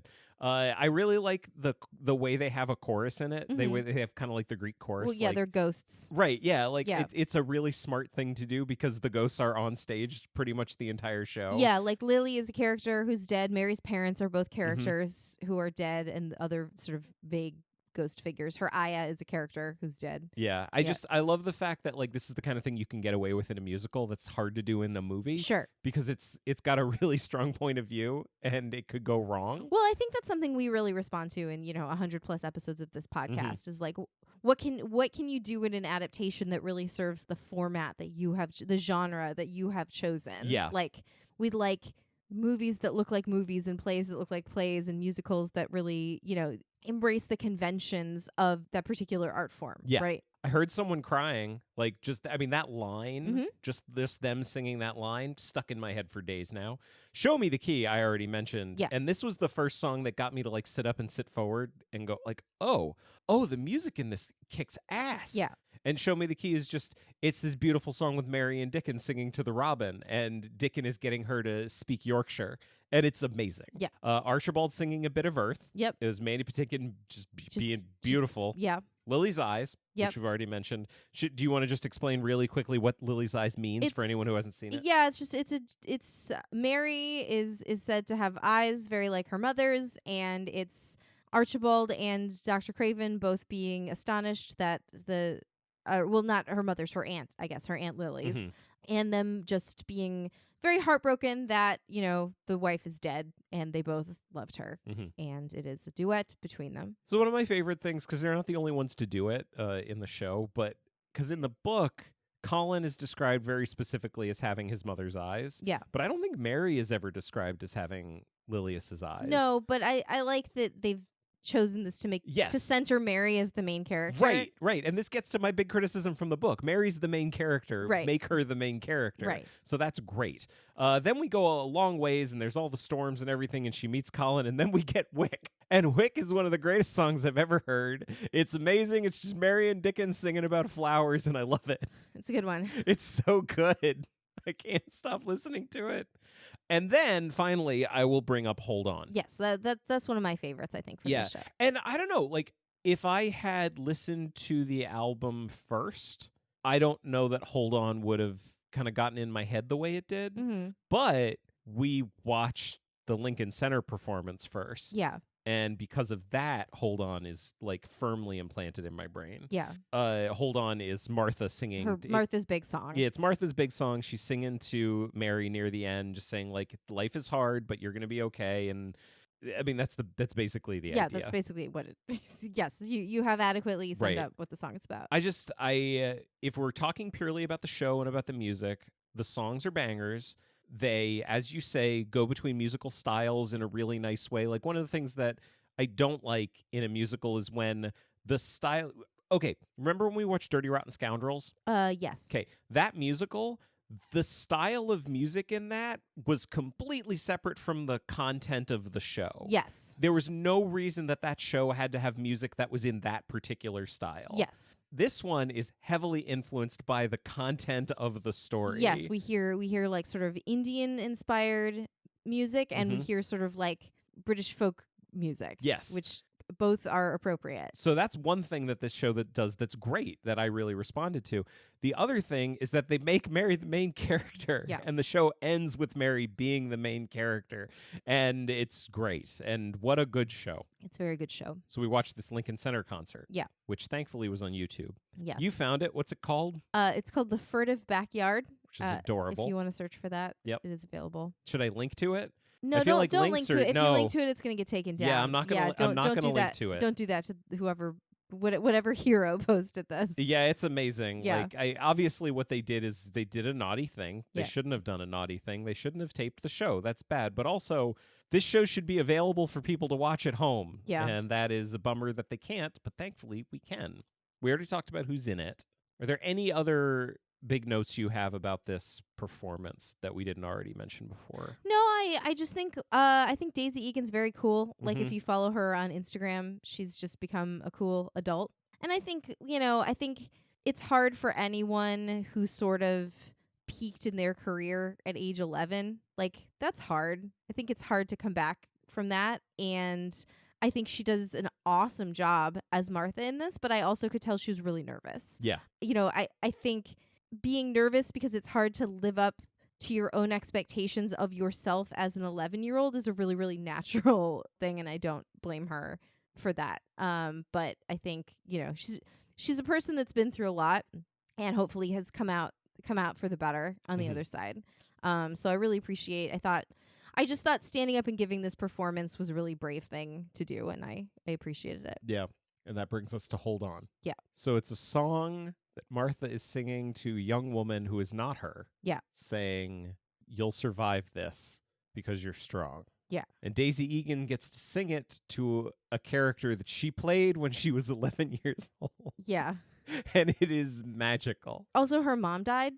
Like, did you know that? No. Did you know her mom died like right after she finished doing this when she was 11? No, I had no idea. So, like, I think the fact that we saw her crying in this production is not surprising. Yeah, that we got towards the end of the song, and I think you said something along the lines of like, "Man, she really does sound nervous." And I'm like, "She's not nervous. She's crying." Yeah. And she like breaks down at the end of the song, and Sydney Lucas is crying at the end of it, and the entire audience Everyone's is crying. and I'm crying. Everyone's crying. And it's just one of those it's one of those beautiful moments that live theater can give us. Yeah. Like, it's just funny to me that we made such big hay over the Les Mis musical movie about how it's like people don't cry when they're singing. That's not how musicals work. But Yeah. this is like a specific live performance that has context. Yeah, but it wasn't the character crying, it was the actor. Right, exactly. Like this is the You thing. can't cry while you're singing.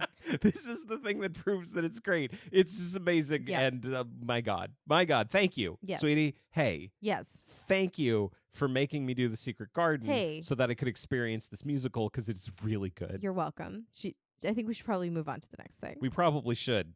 Equally as important, from 1991 to 1992, there was an anime series of The Secret Garden. It was directed by Tameo Kohanawa. It was written by Kaoru Umeno.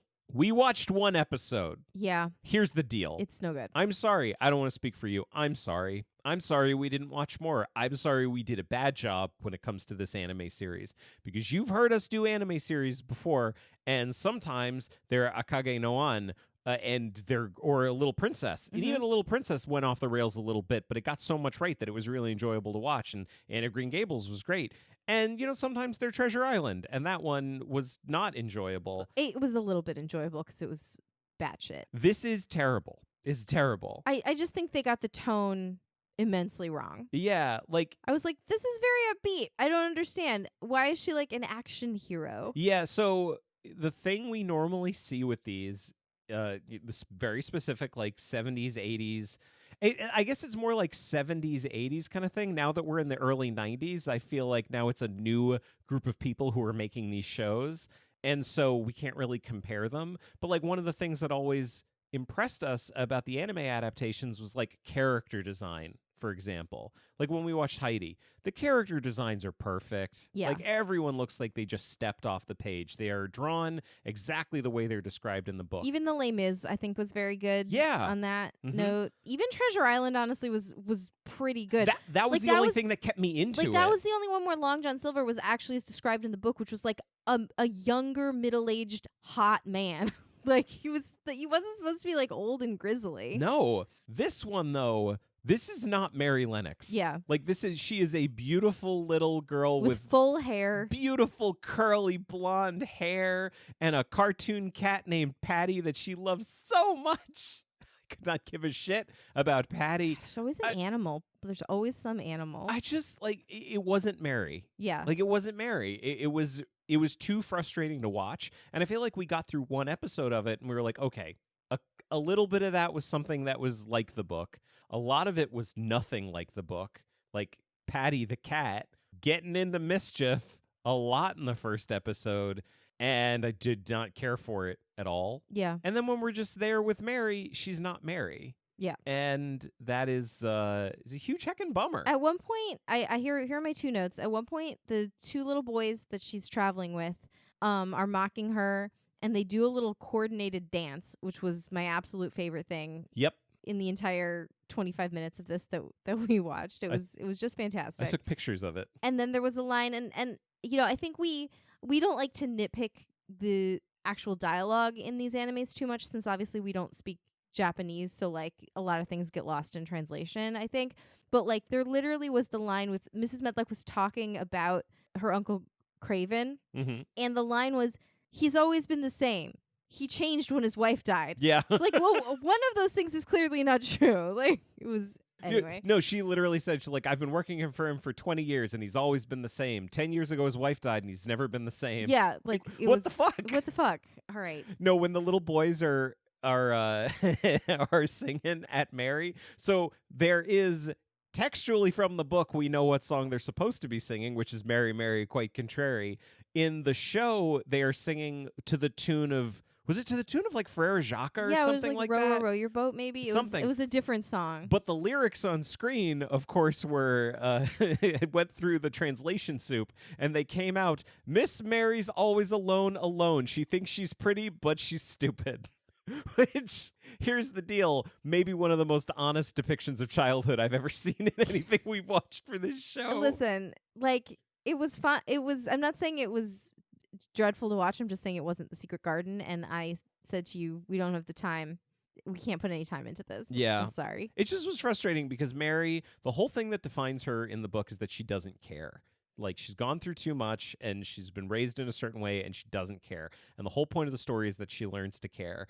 And she cares so much in this show. She cares so much. She cares about her cat. She cares about all the animals. She cares about flowers already. Like, It's no good. there's nowhere for her to go. There's no journey for her to go on. And also, at one point, Patty, the cat, who has a real personality but doesn't talk, even the cat was acting in a way that didn't feel right. And I realized at that point, like, cats are also defined by how much they don't care. So this show has managed to misunderstand both Mary Lennox And cats. Yeah. Yeah. We couldn't do more than we one We episode. couldn't do it.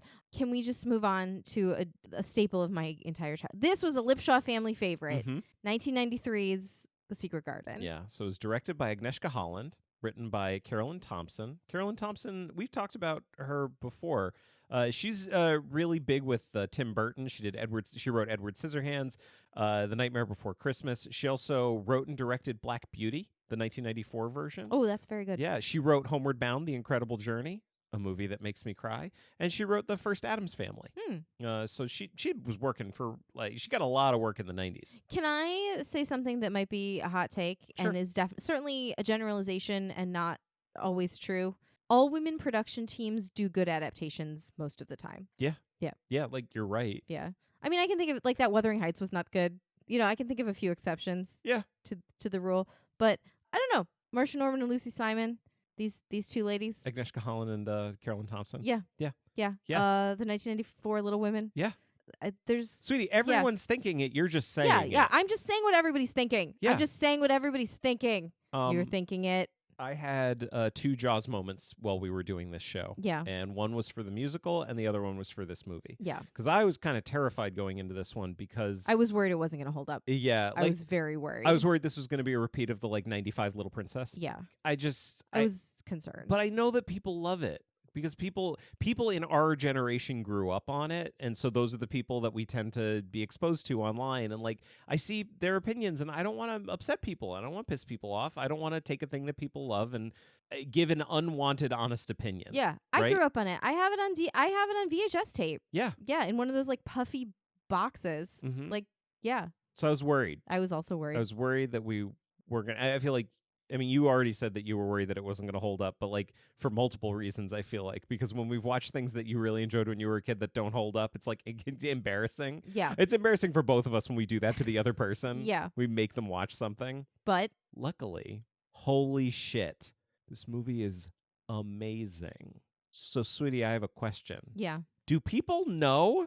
I don't know. Did people know that the 93 Secret Garden is really, really good? I think they do. I'm pretty sure they do. I hope so.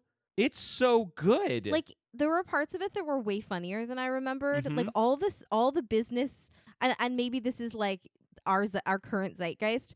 All the business with the masks was so funny. yeah. Like, with like Mrs. Medlock has decided that everyone that comes into Colin's room has to wear a mask, and I'm sure this was based on, like, the Spanish flu. You know, you see those pictures Yeah. of people in big cloth masks, but, like, people wearing them wrong, people holding them in their hands, people struggling to get them on, people struggling to take them off, like, just running around like as if I carry the mask, it's totally fine. I don't have to wear it over my face. Like, every piece of mask business in this that I had no recollection of at all, Yeah. because why would you remember that? Every piece of mask business was fantastic. And also, Mary's an anti-masker. Yes. Yeah. She was like, these don't do anything. It plays differently now.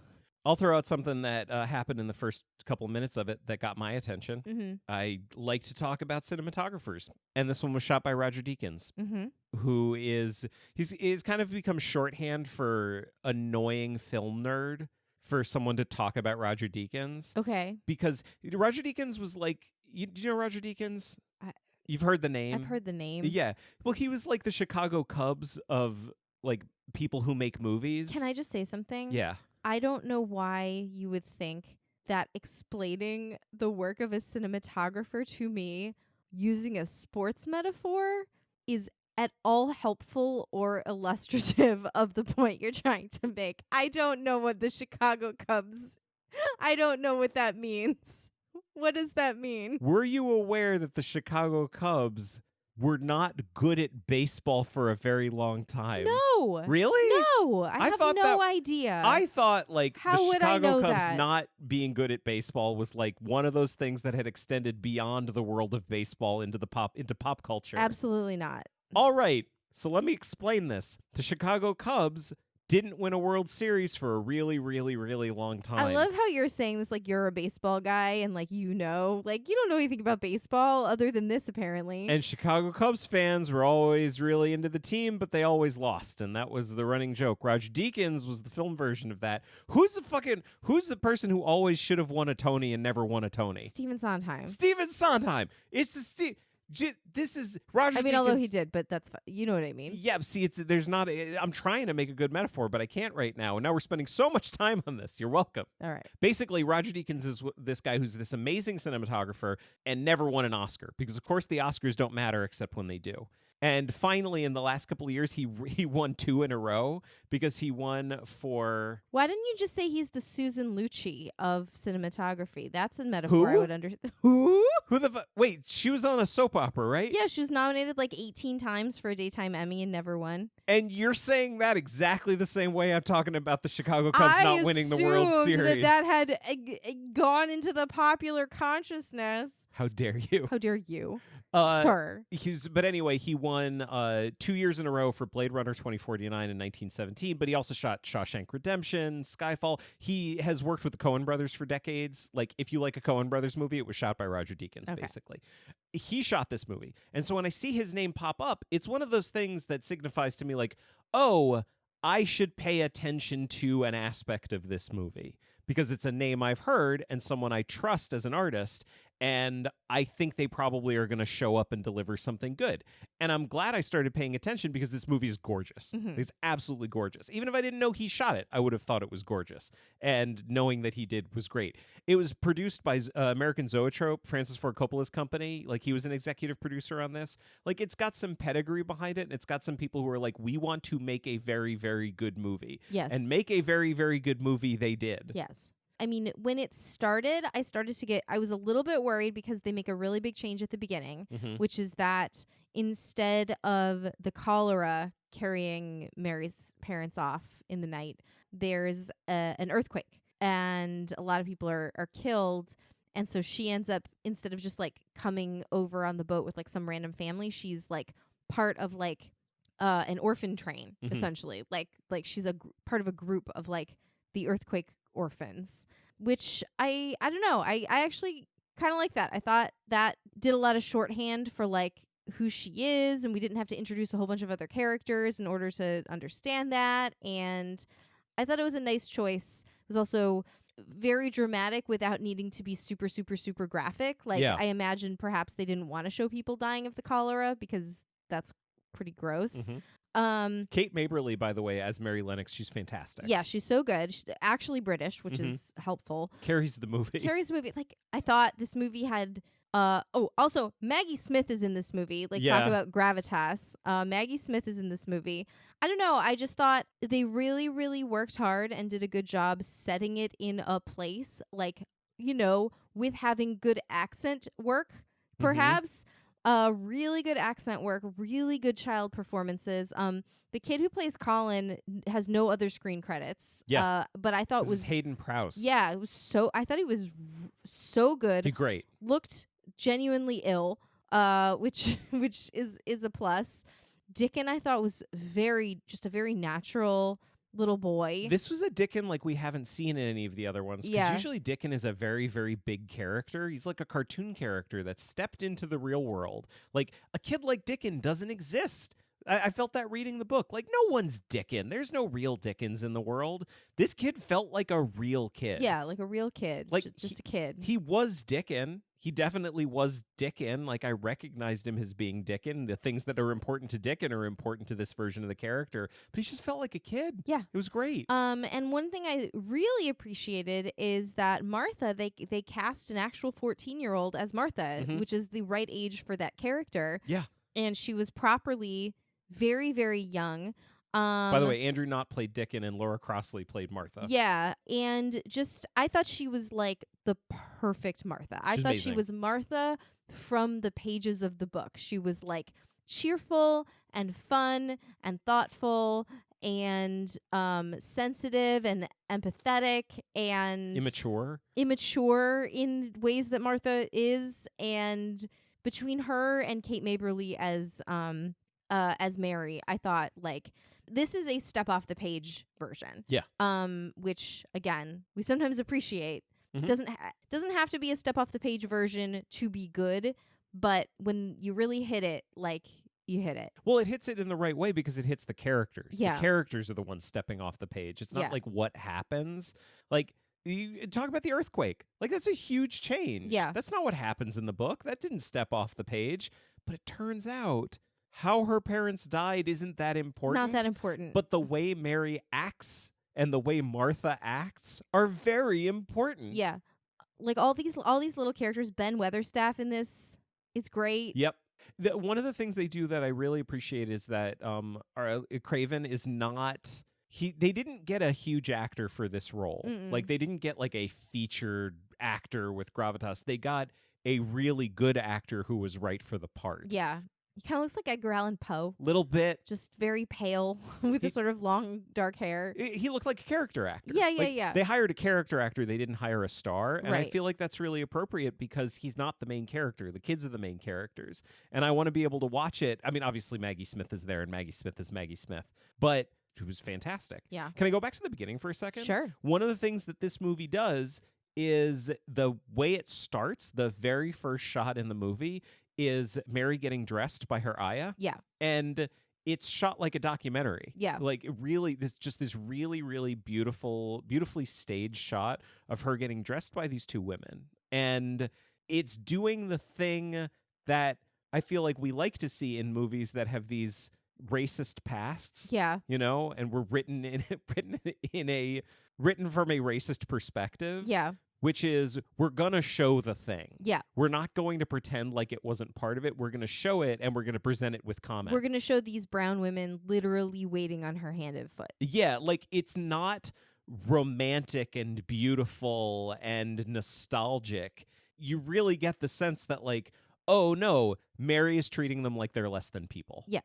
And this is not a good thing. Like she's not interacting with them at all. Yeah. Yeah. Like they really make you face it, and I appreciate that. Yeah. Sometimes these lose me. Yeah. This one didn't. No. It just didn't. Minute after minute after minute, I was so into it. It was so good. And like even I realized it was going to be good. I think I lost my fear that it wasn't going to be good or it wasn't going to hold up. Mm-hmm. When all the kids are getting off the boat, and this is a totally made up scene. This is not in the book even a little, but Yeah. sort of as you say, like it's about the characters. It doesn't matter that this never happened in the book. Yeah. Like all the relatives of the kids who are waiting for them, to come over from India are like lined up, and there's this guy like calling out that like number 13, Jimmy Smith, and then his grandmother would be like, "Oh, Jimmy, oh God," and they would like run together. It would happen over and over and over again, and Mary was just sitting there, and then they called her name, and of course no one was there for her. But Mhm. like these little reunions, Because again, the story is about people who are alone, yeah. fostering human connection. But like these little reunions were so good and Mhm. so sweet, and I felt very emotional watching, the kids being reunited with the grandparents or the aunts and uncles or whoever it may be, like over and over and over again. It's like the scene in Love Actually, where they go to the airport and say like, "Oh, I love the arrival terminal," because you get to see people like meeting after a long parting. I don't really know Love Actually that well. Is there anything baseball related you could compare this to? Don't even worry about it. I was already feeling kind of emotional, and I was like, I feel like I trust this movie to take me on a journey Mhm. and like tell me this story of this girl. Yeah. I thought Maggie Smith was really good. She's so good. The part where she like at the end where she like breaks down crying is so amazing. It's my favorite moment in the movie. Yeah. Because this was the moment that proved to me that the people making it understood the book. Yeah. At least they valued the same thing that I think we valued Yeah. in it, which is, again, that's the thing She's that's not important to us. evil. She's not evil. She's just doing her best. But there's this thing throughout the movie where she is treating Martha like shit. Like Yeah. absolute shit. She's yelling at Martha constantly, threatening to fire her constantly. Martha is really afraid of her because if you were 14 and you worked for this woman, you'd be afraid of her too. Yeah. Like Maggie Smith really throws herself into it. And we're near the end of the movie and Medlock is just feeling everything fall apart around her and she just breaks down on the stairs and Martha is sitting there next to her and it's just this absolutely perfect little moment where Martha starts comforting Mrs. Medlock. At first, she tries to hit her, and then she gives her a hug. Yeah. It's really good. And like she's patting her on the back like to make her feel better. yeah. And in that moment, I just felt like the way I'd been feeling over the entire movie, feeling like, do I trust these filmmakers with my emotional state? Like, do I trust them with my emotions, basically? Yeah. And when this happens, I was like, no, I absolutely do trust them with my emotions because they know what the story is about. Yeah. They know that the story is about human connection. And so they've invented something that absolutely does not happen in the book, but absolutely demonstrates the basic theme of the story. And it just proved to me that they got it. Yeah. And then like 5 minutes later, we see them together, like standing at the window watching as everybody's coming up from the garden and Colin's walking and they're both so happy. And it's like, yeah, Mrs. Medlock, like she doesn't hate Colin. She doesn't hate Mary. She just was a person doing her best and probably she's learned something in this whole experience. Yeah. It's great. The scene where Craven goes to the garden and sees Colin, because in the book, the way it works is they're playing tag or something like that, and Colin like runs out of the garden and bumps into his dad. Yeah. And that's how his dad finds out about it. And I did tear up when I was reading the book. It's a beautifully rendered scene. In this one, though, it's so much more cinematic because the kids are playing, what's the game where you wear a blindfold and you try to find Blind man's Buff? bluff.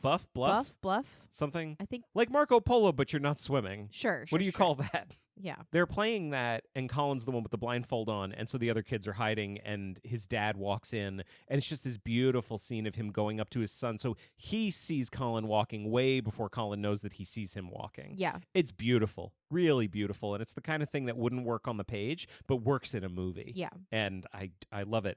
I want to talk about Will. Will is my favorite character in the entire movie. This was the like, I guess I'll just carry the mask. It's fine. He was great. There is a servant who's this young man, this young giant idiot who is amazing and in over his head all the time. He's one of those guys, like, if you haven't seen the movie before, try not to pay attention to Will because he will distract you. Yeah. Focus on the main characters. If you have seen the movie before, only look at Will because everything he is doing the entire time is gold. Yeah, it's pretty amazing. This movie's great. Yeah. Thank you for making me watch this. It's so good. You told me to write this down. This was a quote from you. You said, and this is higher praise could not be rendered. Yeah? You said, this movie has redeemed the Moor.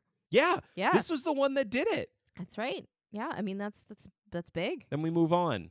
A year later, ABC Weekend Specials was a show that ran for many years. Technically, this is episode 1 of season 15. It's an animated movie that was a TV movie. 1994, The Secret Garden. I figured we would watch it just because it's a version that we can watch. Well, it was like an hour and 15 minutes or something. Like something like that. Not long. I didn't expect it to be worth talking about. I thought it was going to be pretty faithful and boring. Little did I know. I went on quite the journey with this. Yeah. Like, it starts bad. It's bad. It's just, like, poorly animated, bad voice acting, stuff like that. By the way, directed by while I'm dunking on this, directed by Dave Edwards, written by Libby Hinson. Honor Blackman as Mrs. Medlock, which was really fun. Pussy Galore herself. Derek Jacobi comes back as Archibald Craven. At one point, I was like, did they just use his dialogue from the 1987 version? But potentially he says things that are different than that version. Do you think, like, I'm so curious when actors work a lot if they remember everything they've been in. I'm sure do you they think don't. he remembered that he had been in a different version of this playing the same character like years prior? Or do you think it's just like it's not even the kind of thing that you remember? Let me put it this way. I bet he would say he remembers, but I would not trust him. It's fair. If you said it, I would say, Derek, I don't believe you. Can I just read you? I have more notes than this, but can I just read you a chronological? Yes. Because, like I said, this took me on a journey. Mm-hmm. So over the course of an hour, here are 3 notes in the order that I wrote them. This could be worse. The animals are singing. Yeah. This has gone off the rails. Mm-hmm. That was like my 3 stages of grief. This isn't that bad. again, because you were immediately against it. Yes. And I was like, I think this could be worse. It could be worse. It's not as bad as it could be. And then it really started to decompress a little bit. And then it was very bad. Yeah, it's real bad. Like, it is absolutely insane. And I feel like the best example we can give of this is Glynis Johns. Glynis Johns. We've had a bad track record of recent weeks with killing these old ladies. Glynis Johns is still alive. Oh, no. As of October 28th at 9:58 p.m., as far as I know, she is alive. She is 99 years old. Oh, no. Maybe we shouldn't talk too much about Glynis Johns. That's all I'm saying. But I want to talk about her because it's the most batshit part of the movie. Okay. I'm going to talk about her. All right. I'm so sorry. I'm sure she's made her... to her loved ones and family. I hope she's made her peace with God. She has made her peace with God. Okay. Sure she has. She is listed in the opening credits as one of like the headliners of the movie. And I remember when we saw her name, we were like, oh, Glynis Johns, that's great. Would you like to remind everyone, if they don't know who Glynis Johns is off the top of their head, what is the thing they know her from? She's the mom in Mary Poppins. There it is. She's listed in the opening credits. And I was looking on IMDb before we got to her because we hadn't heard her voice. And she was listed. I was thinking like, oh, who is she? Is she Mrs. Sowerby? Is she Mrs. Medlock? Well, no. Honor Blackman is Mrs. Medlock. I wonder who she's going to be. And I saw on IMDb that she's listed as a character named Darjeeling. I was like, okay. It's weird, but okay. I don't know who Darjeeling is. And like 10 minutes in the movie, 15 minutes into the movie, there's this cat that we've seen a number of times. And at one point, I think Martha says like, oh, that's Darjeeling. The cat lives in this house. And we just kind of looked at each other. And we're just like, is that cat going to talk? It does. It's going to have to talk, isn't it? It does talk. So there is a thing that happens in this that I will say is tangentially related to something that happens in the book. Mary learns how to talk to all the animals. Yeah. But like Dr. Dolittle style. Sure. Like she learns how to talk to all of them because the Robin that's flying around, voiced by Frank Welker, is like, oh no, we'll talk to you. This is fine. We all can talk and now you can understand us. It's great. Which really annoyed me because Dickens' a character who can talk to animals and he was barely in it before she started talking to the other animals. So she can talk to Darjeeling the cat. Darjeeling, I don't know if you all knew this, is the main character of The Secret Garden because Darjeeling has the greatest arc of any character in this version because Darjeeling is a house cat. Afraid to go outside. Too afraid to go outside. That's right. But of course, the only way that they can win at the end is if Darjeeling can get out of the house and get... deliver a message. Deliver a message to the Robins that they can fly to Mr. Craven.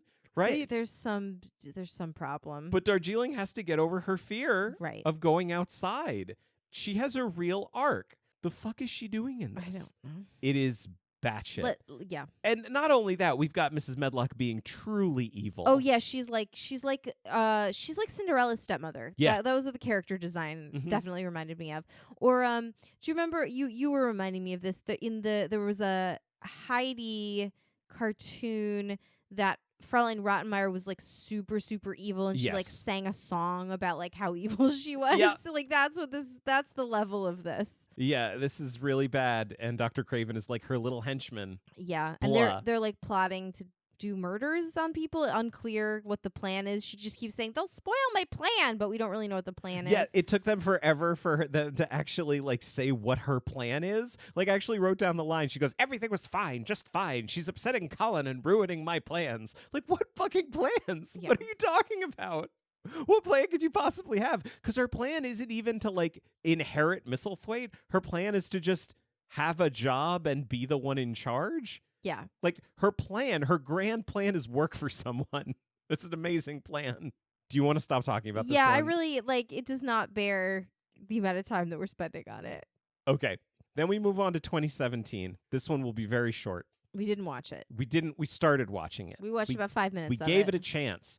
I remember you being pretty excited when I told you that there was a steampunk version of The Secret Garden that had been released. Excited is a word. Yeah, your interest was piqued. Was it? Yes. Okay. You were like, oh, steampunk version? Okay, no, we should. That sounds interesting. Sure. Okay. Then we started watching it. It is I got mad. Direct to video, super, super cheap. It was one of these like no budget, made for a couple of dollars. The acting is pretty bad, but that's not stuff that would prevent us from watching it.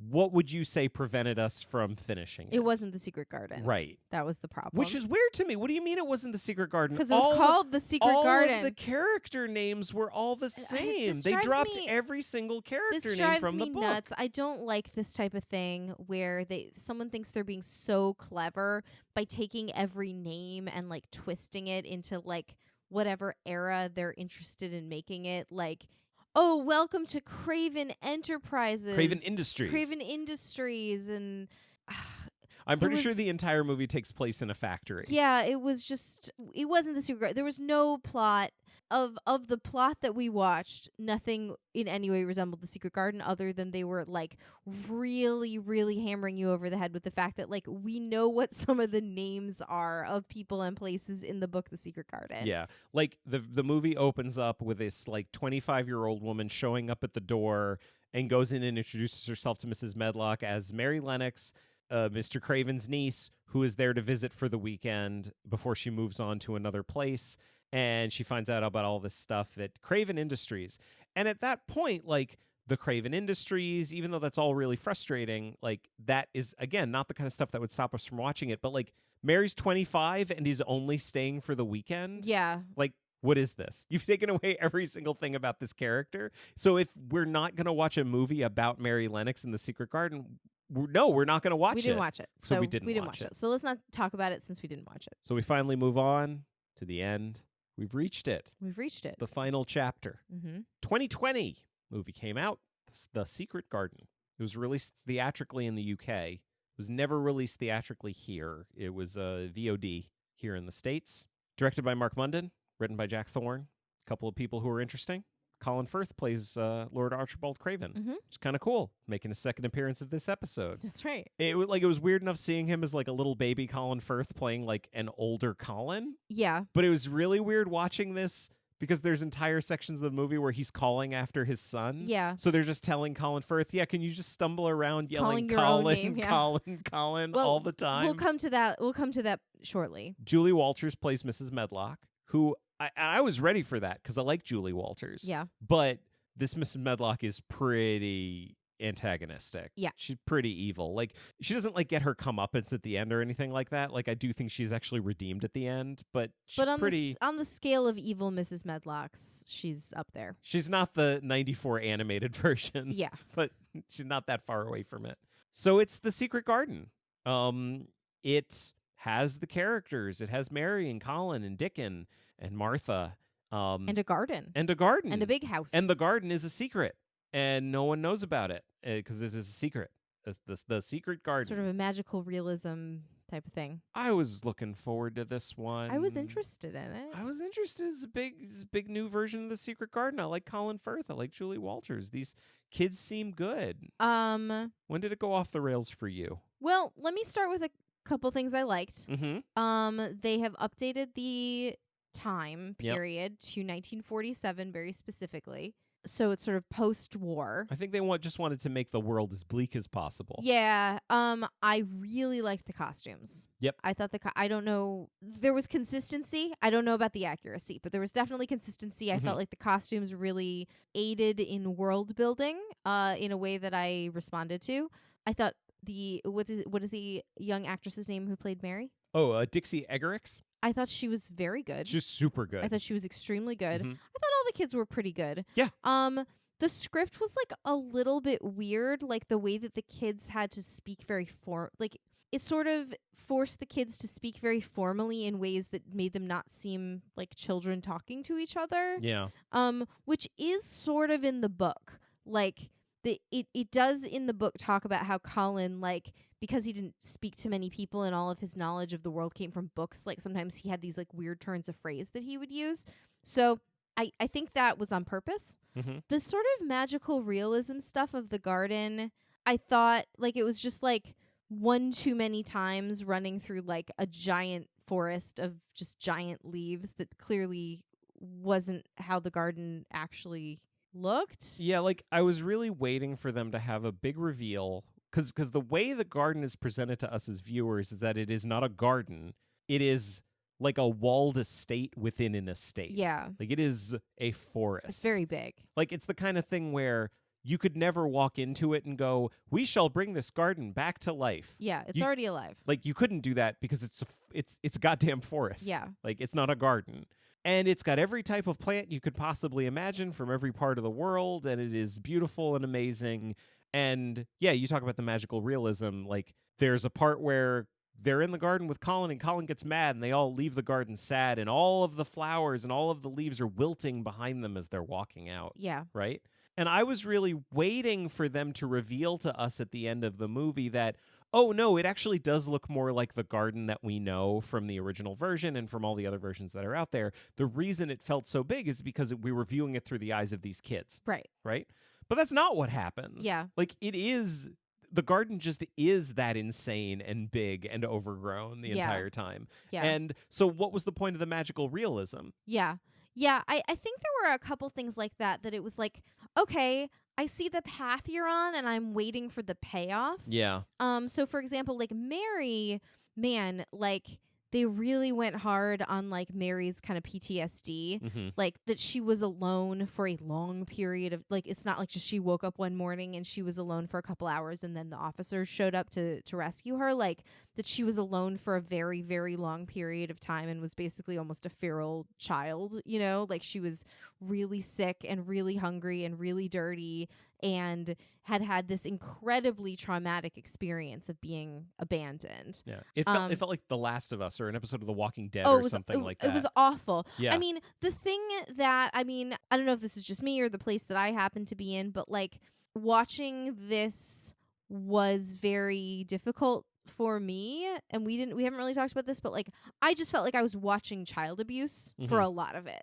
And that was I felt very uncomfortable for a lot of this movie, and not uncomfortable in a way that it was like, wow, this movie has made me uncomfortable in a really productive way. Yeah. It was just like, no, I feel like I'm being tortured a little bit. I just found it really unpleasant a lot of the time to watch children being essentially tortured in a number of different ways. Yeah. Physically and emotionally.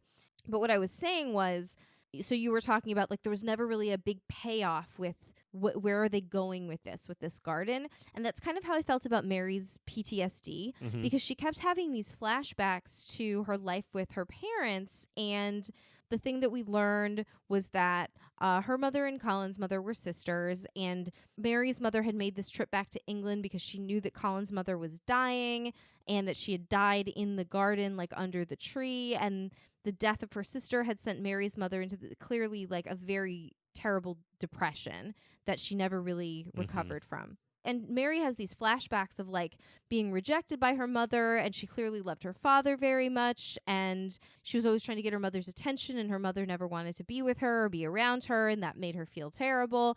And there was a point where Mary says to Colin, when they're having, you know, one of these fights in the bedroom at nighttime, she says, well, I killed my mother.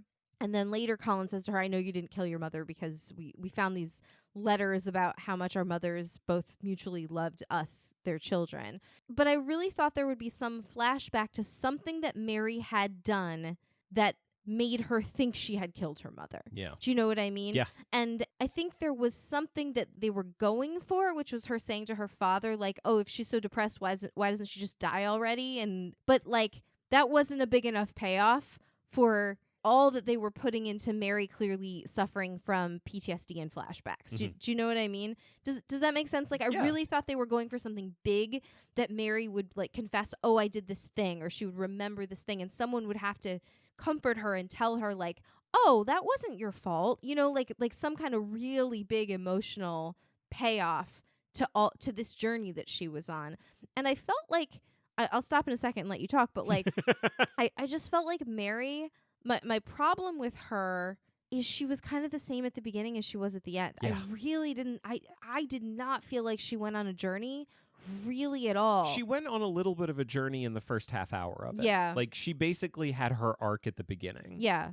She went into it with an imagination. Like, one thing we learn about Mary from the very beginning is she loved to tell stories and put on little plays, and she was like a happy kid in India, like running around and doing all this stuff. And that didn't really change from the beginning to the end.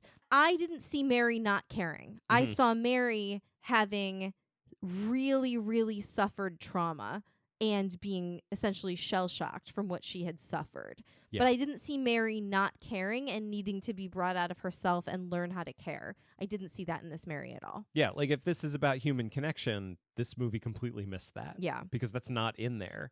Can I talk about the jump rope? Sure. So the skipping rope is something I don't even think we've talked about it at all. Mary gets a skipping rope. Right? Yeah. Like Martha gives her a skipping rope. Yes. And it's just one of these nice things that happens in the book. And she tends to have the skipping rope in a lot of the different versions, something that people tend to include. And it was funny to me because the first scene that Mary has the skipping rope, you and I both started writing down notes at the same time. Yeah. I was like, what are you writing down? And it was funny because I found out that our notes were like completely opposite about what the skipping rope represented to us. Yeah. What was your feeling about the skipping rope? I think in this version, the skipping rope just sort of appeared. It was one of the toys she was kind of given to play with. Mm-hmm. And I said I didn't really mind Martha's mother not giving her the skipping rope because I didn't really like in the book that Martha's mother had to spend her own money to get this kid a skipping rope when her uncle, we're given to understand, listens to Mrs. Sowerberry's advice, and B, is happy to give her, and it's not like he's neglecting her. He's happy to give her any toys or books or dolls or anything that she wants. Mm-hmm. So if Mrs. Sowerby had just said to the uncle, hey, I think you should get her a skipping rope, like he would have done that. Or he would have given her money and said, like, here, can you just get her anything that she needs, please? Mm-hmm. So I don't know. I just always felt like that was kind of a plot hole, that she was sort of forced to spend her own money on this and never become reimbursed. So I didn't mind the skipping rope appearing out of nowhere, I guess is what I'm saying. But you didn't like it. I minded it terribly. It pissed me off. The thing that annoyed me was that because at the beginning I was like, okay, human connection, let's keep looking for that and everything. The thing I really love about the skipping rope is this is one of the first times in the book that Mary is really forging a connection with another person, because like Martha has given her this thing and every part of her is saying like, I don't want to care about this, throw it away, I don't have connections to people, but in spite of herself, she enjoys it. And it's one of the things that fosters her growing relationship with Martha. So to me, it was like one of the first things in the book that actually shows her connecting with another person. Yeah. So for her to not get it from Martha and to have it just come out of nowhere, I feel like they should have just cut it. Yeah. Like, no, I think that's fine. Yeah. Like, just don't have that's it. fair too. Because it's not that's my problem with the skipping rope, is that in the book, the skipping rope serves a purpose to the story. In this one, the skipping rope doesn't serve any purpose to the story other than she has a toy and it got her outside. Yeah. And that's not good enough for me. What were your thoughts about Martha in this? She's fine. Like, she was fine. I thought she was the least sympathetic, one of the least sympathetic Marthas that we had Mhm. seen. Like everything that she was, I think they were trying to be a little edgy, Yeah. right? Like This whole thing was trying to be edgy. everything that Martha had to say to her had a little bit of an edge to it. Like, you Mhm. don't know how good you have it. Yeah. Like things are really hard for us people out here. Martha was also, I think, too old to be Yes. Martha. She was in her, I don't know, maybe late 20s at least. I just think for a lot of things in this, like they tried to do something and then didn't take it far enough. Yeah. Right? So Martha and Dickon are both black. There were black people in Yorkshire at that Yeah. time. That's certainly in no way unrealistic. And you sort of hear Martha kind of refer to it a couple times when she says, and you don't know if she's talking about their class or their poverty or their race, when she says like, the risk that we run is greater than your risk in doing the same thing. Mhm. Essentially words to that effect. And we're sort of just meant to understand what she means. But like we actually never see anybody treating them badly because of their class, really, Because at of all. anything. Because of anything. Oh, Yeah. because of anything. We actually never see Martha or Dickon, I believe, having any interaction with anyone except these kids. Like Or Mrs. Medlock. And or that's- Mrs. that's Medlock. Like it. I don't think I ever really. There's some interaction, I think, between Martha and Mrs. Medlock, but very little. Like they have that sort of scene where Martha's like, "Oh, no, I got it. Like don't worry." Mhm. If that was an interesting point that they were trying to make and an interesting topic that they were trying to bring up in this production, I don't think they went nearly far enough. Yeah. Something about, I mean, you're just making me think of this, but like one of the things that I feel like this movie, I can't imagine it was intentional, but like this movie exists in a world that is not populated at all. Yeah. Like there's no people in this world. There's no people in the story. Like we've seen versions of it where this house is fully staffed. And I understand that they're setting it post World War II. Yeah. So obviously things are different Yeah, now. like the house is basically a ruin. But like you don't see anybody. They've eliminated Ben. He's not in it. They've eliminated central characters Yeah. from the book. They replaced Ben with a dog. With a dog. Yeah, they added a dog. And like it made me pretty mad. The only thing that saved it for me is that it's a very cute dog. The dog plot was a little bit too extensive, and again, they just didn't go far enough. Like The animal should have been talking. yeah, like the dog hurts its leg, and they managed to get the dog into the garden, and like maybe the dog's leg heals. So then Mary has this idea of like, oh, we'll bring Colin into the garden so Colin can be healed. But then she tries to explain to him like it cured the dog's leg. It's just we don't know if it's actually magic, or they just think it's magic, or it's magical realism. Like I don't think they go far enough with anything that they're trying. Yeah. It just made the whole plot very muddy for me. Also, they were like, hey, we're on the moors. We've got this big house. Mhm. We got to burn it down. Yeah. Got to burn it down. Got to. That's a thing. Why would all of these other versions not burn the house down at the Mhm. end? We're going to burn the house down. It just felt dark for no reason. For But- no reason. Yeah, it didn't do anything. Like I remember when we did the Christmas Carol last year and we watched that super dark Christmas Carol. Mhm. Like Oh, yeah. Let me ask you, did you enjoy watching it? No, I Do didn't. you ever want to watch it again? No. I understand. But I felt like it was dark for a reason. Yeah. Like I actually felt like where they went with it and how dark they made it fit with the type of story that they were trying to tell. I And mean, by yeah. the time we got to the end, I felt like it had been worth it. I mean, A Christmas Carol is a story literally about malevolent ghosts. yes. So making it dark is not crazy. Right, exactly. This is a story about a child that finds a garden and learns to love. Yeah. It seems they've missed the point a Yeah. bit.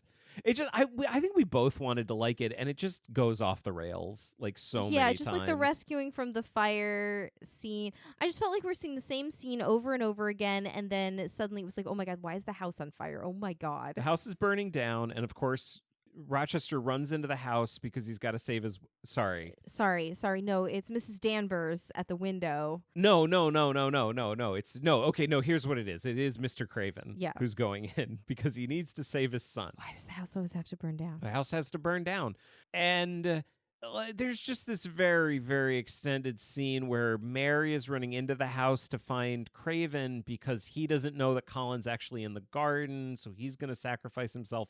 And just they're in the fire and the smoke for too long. They would have died. We were so mad. We were like, they would be dead Yeah. so long ago. Wait, what? They're what just is it? standing there talking. Basically, the movie is positing that, like, no, the danger of a fire is being actively on fire. Right, If just you're because- not actively on fire, you're fine. You're fine. The smoke is not. And then every so often they would be like a little Yeah. bit of smoke. Like they would have been overpowered by the smoke. And, like, to be clear, everything is on fire. Just yeah. They're Everything. just amidst these giant flames, just having a conversation. Yep. And they like fall down the stairs and she looks up at the top of the stairs and we've seen her mom and her aunt in the movie the entire time. Yeah. Like they're constantly popping up in her imagination and we see them at the top of the stairs holding hands with each other looking down at her as if to say, I don't know what. Yeah. What is that scene for? I don't know. What is the scene Is doing? it you're about to die? Is Is it- it the ghosts are being purged from the house? we're fine. This is what we want. is You're it we're gonna protecting be okay. you? We're protecting you by keeping you in this burning house. Like it didn't mean anything. Yeah. It served no purpose whatsoever. And of course they're all fine. Can I say another thing that pissed me off about this one? Yeah. 49 minutes of this movie that is less than 2 hours long. That's how long it takes for Dickon to show up Yeah. and have a line. Yeah. He showed up earlier in The Mist and Yeah. like walked away and like ran away when Mary called after him. He's a pretty minor character in this. He's super minor and he's super dour. yeah. Like this Dickon, their version of the Dickon from the book is someone who is like still very connected to animals and connected to the earth, but he's mad about it. Yeah. Like he's mad at everyone around him for not seeing things the way he does. Yeah, and this may have been a factor of the way we were watching it or that I wasn't paying enough attention, but like I very rarely have we watched anything that so many times I'd be like, "Wait, how did she know that?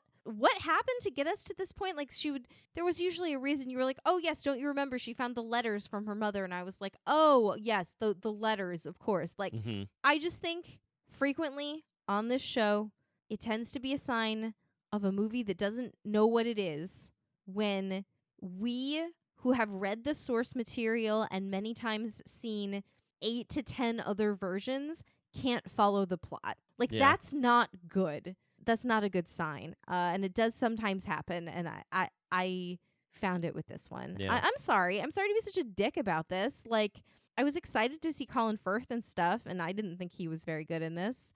And I didn't think it was a very good movie. No. So Can I there just it give is. one last example from it? Sure. The idea that this movie has two things in it that are so tonally inconsistent, but not in an intentional feeling way.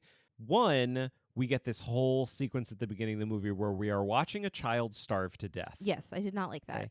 But we also have a scene in the movie where in the book, I'm putting this all in quotes, Mary's friend the robin shows her where the key to the garden is.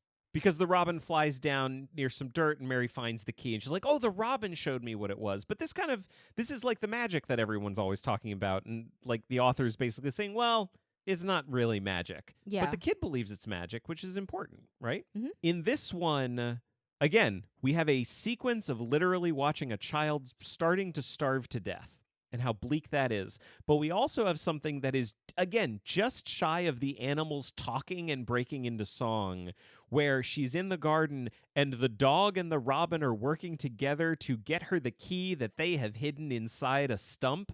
Like, it was the most cartoonish thing I've seen outside of the literal cartoons we've watched for this. Yeah, the tone was inconsistent. So that's the thing. So you have a movie that's trying to do both of these things and have it be like wildly cartoonish and kid friendly, but also way too dark for kids. Yeah. And it didn't know what it wanted to be, and it ended up just being a sad mishmash. All right. Should we do some quadrants? Let's do some quadrants. Sweetie, thank you for making me do The Secret Garden. This Yeah. was really fun. Hey, you're welcome. I liked this book a lot, Yeah. and also several versions of these. All right, 1949. Do you think they cared about the source material? Honestly, I think someone might have. I think someone I think- did. because I think it was pretty good. Yeah. And was it successful? Yeah, I would Yeah. say so. Yes. Yeah. Wildly? No. Yeah. No. But it's successful. Yeah. 1975 miniseries. Did they care about the source material? Yes. Yeah. Yeah. Was it successful? Yes. Yeah. Yeah. It's this I will link to on YouTube. Everyone go watch it That's if you fine. haven't seen it before. 1987 Hallmark Hall of Fame TV movie. Do you think they cared about the source material? No. Do you think it was successful? No. Do you think they cared about selling greeting cards? Yes, deeply. Deeply. Do you think Do I think Home for the Holidays was successful as a commercial to make me want to buy a Hallmark card? Yes. it was so good. 1989 musical. Do you think they cared about the source material? Yes. Was it successful? Yes. Yes. 1991 anime series. Do you think they cared about the source material? No. No. Was it successful? No. We don't know. We couldn't say. We don't know. First episode was not a good sign though. But we don't know if it was We don't successful know. or not. We stopped watching it. I'm very sorry. Okay. 1993 movie. Do you think they cared about the source material? Yes. Was it successful? Yes. Exceptionally. 1994 animated TV movie. Do you think they cared about the source material? No. Was it successful? No. Heck no.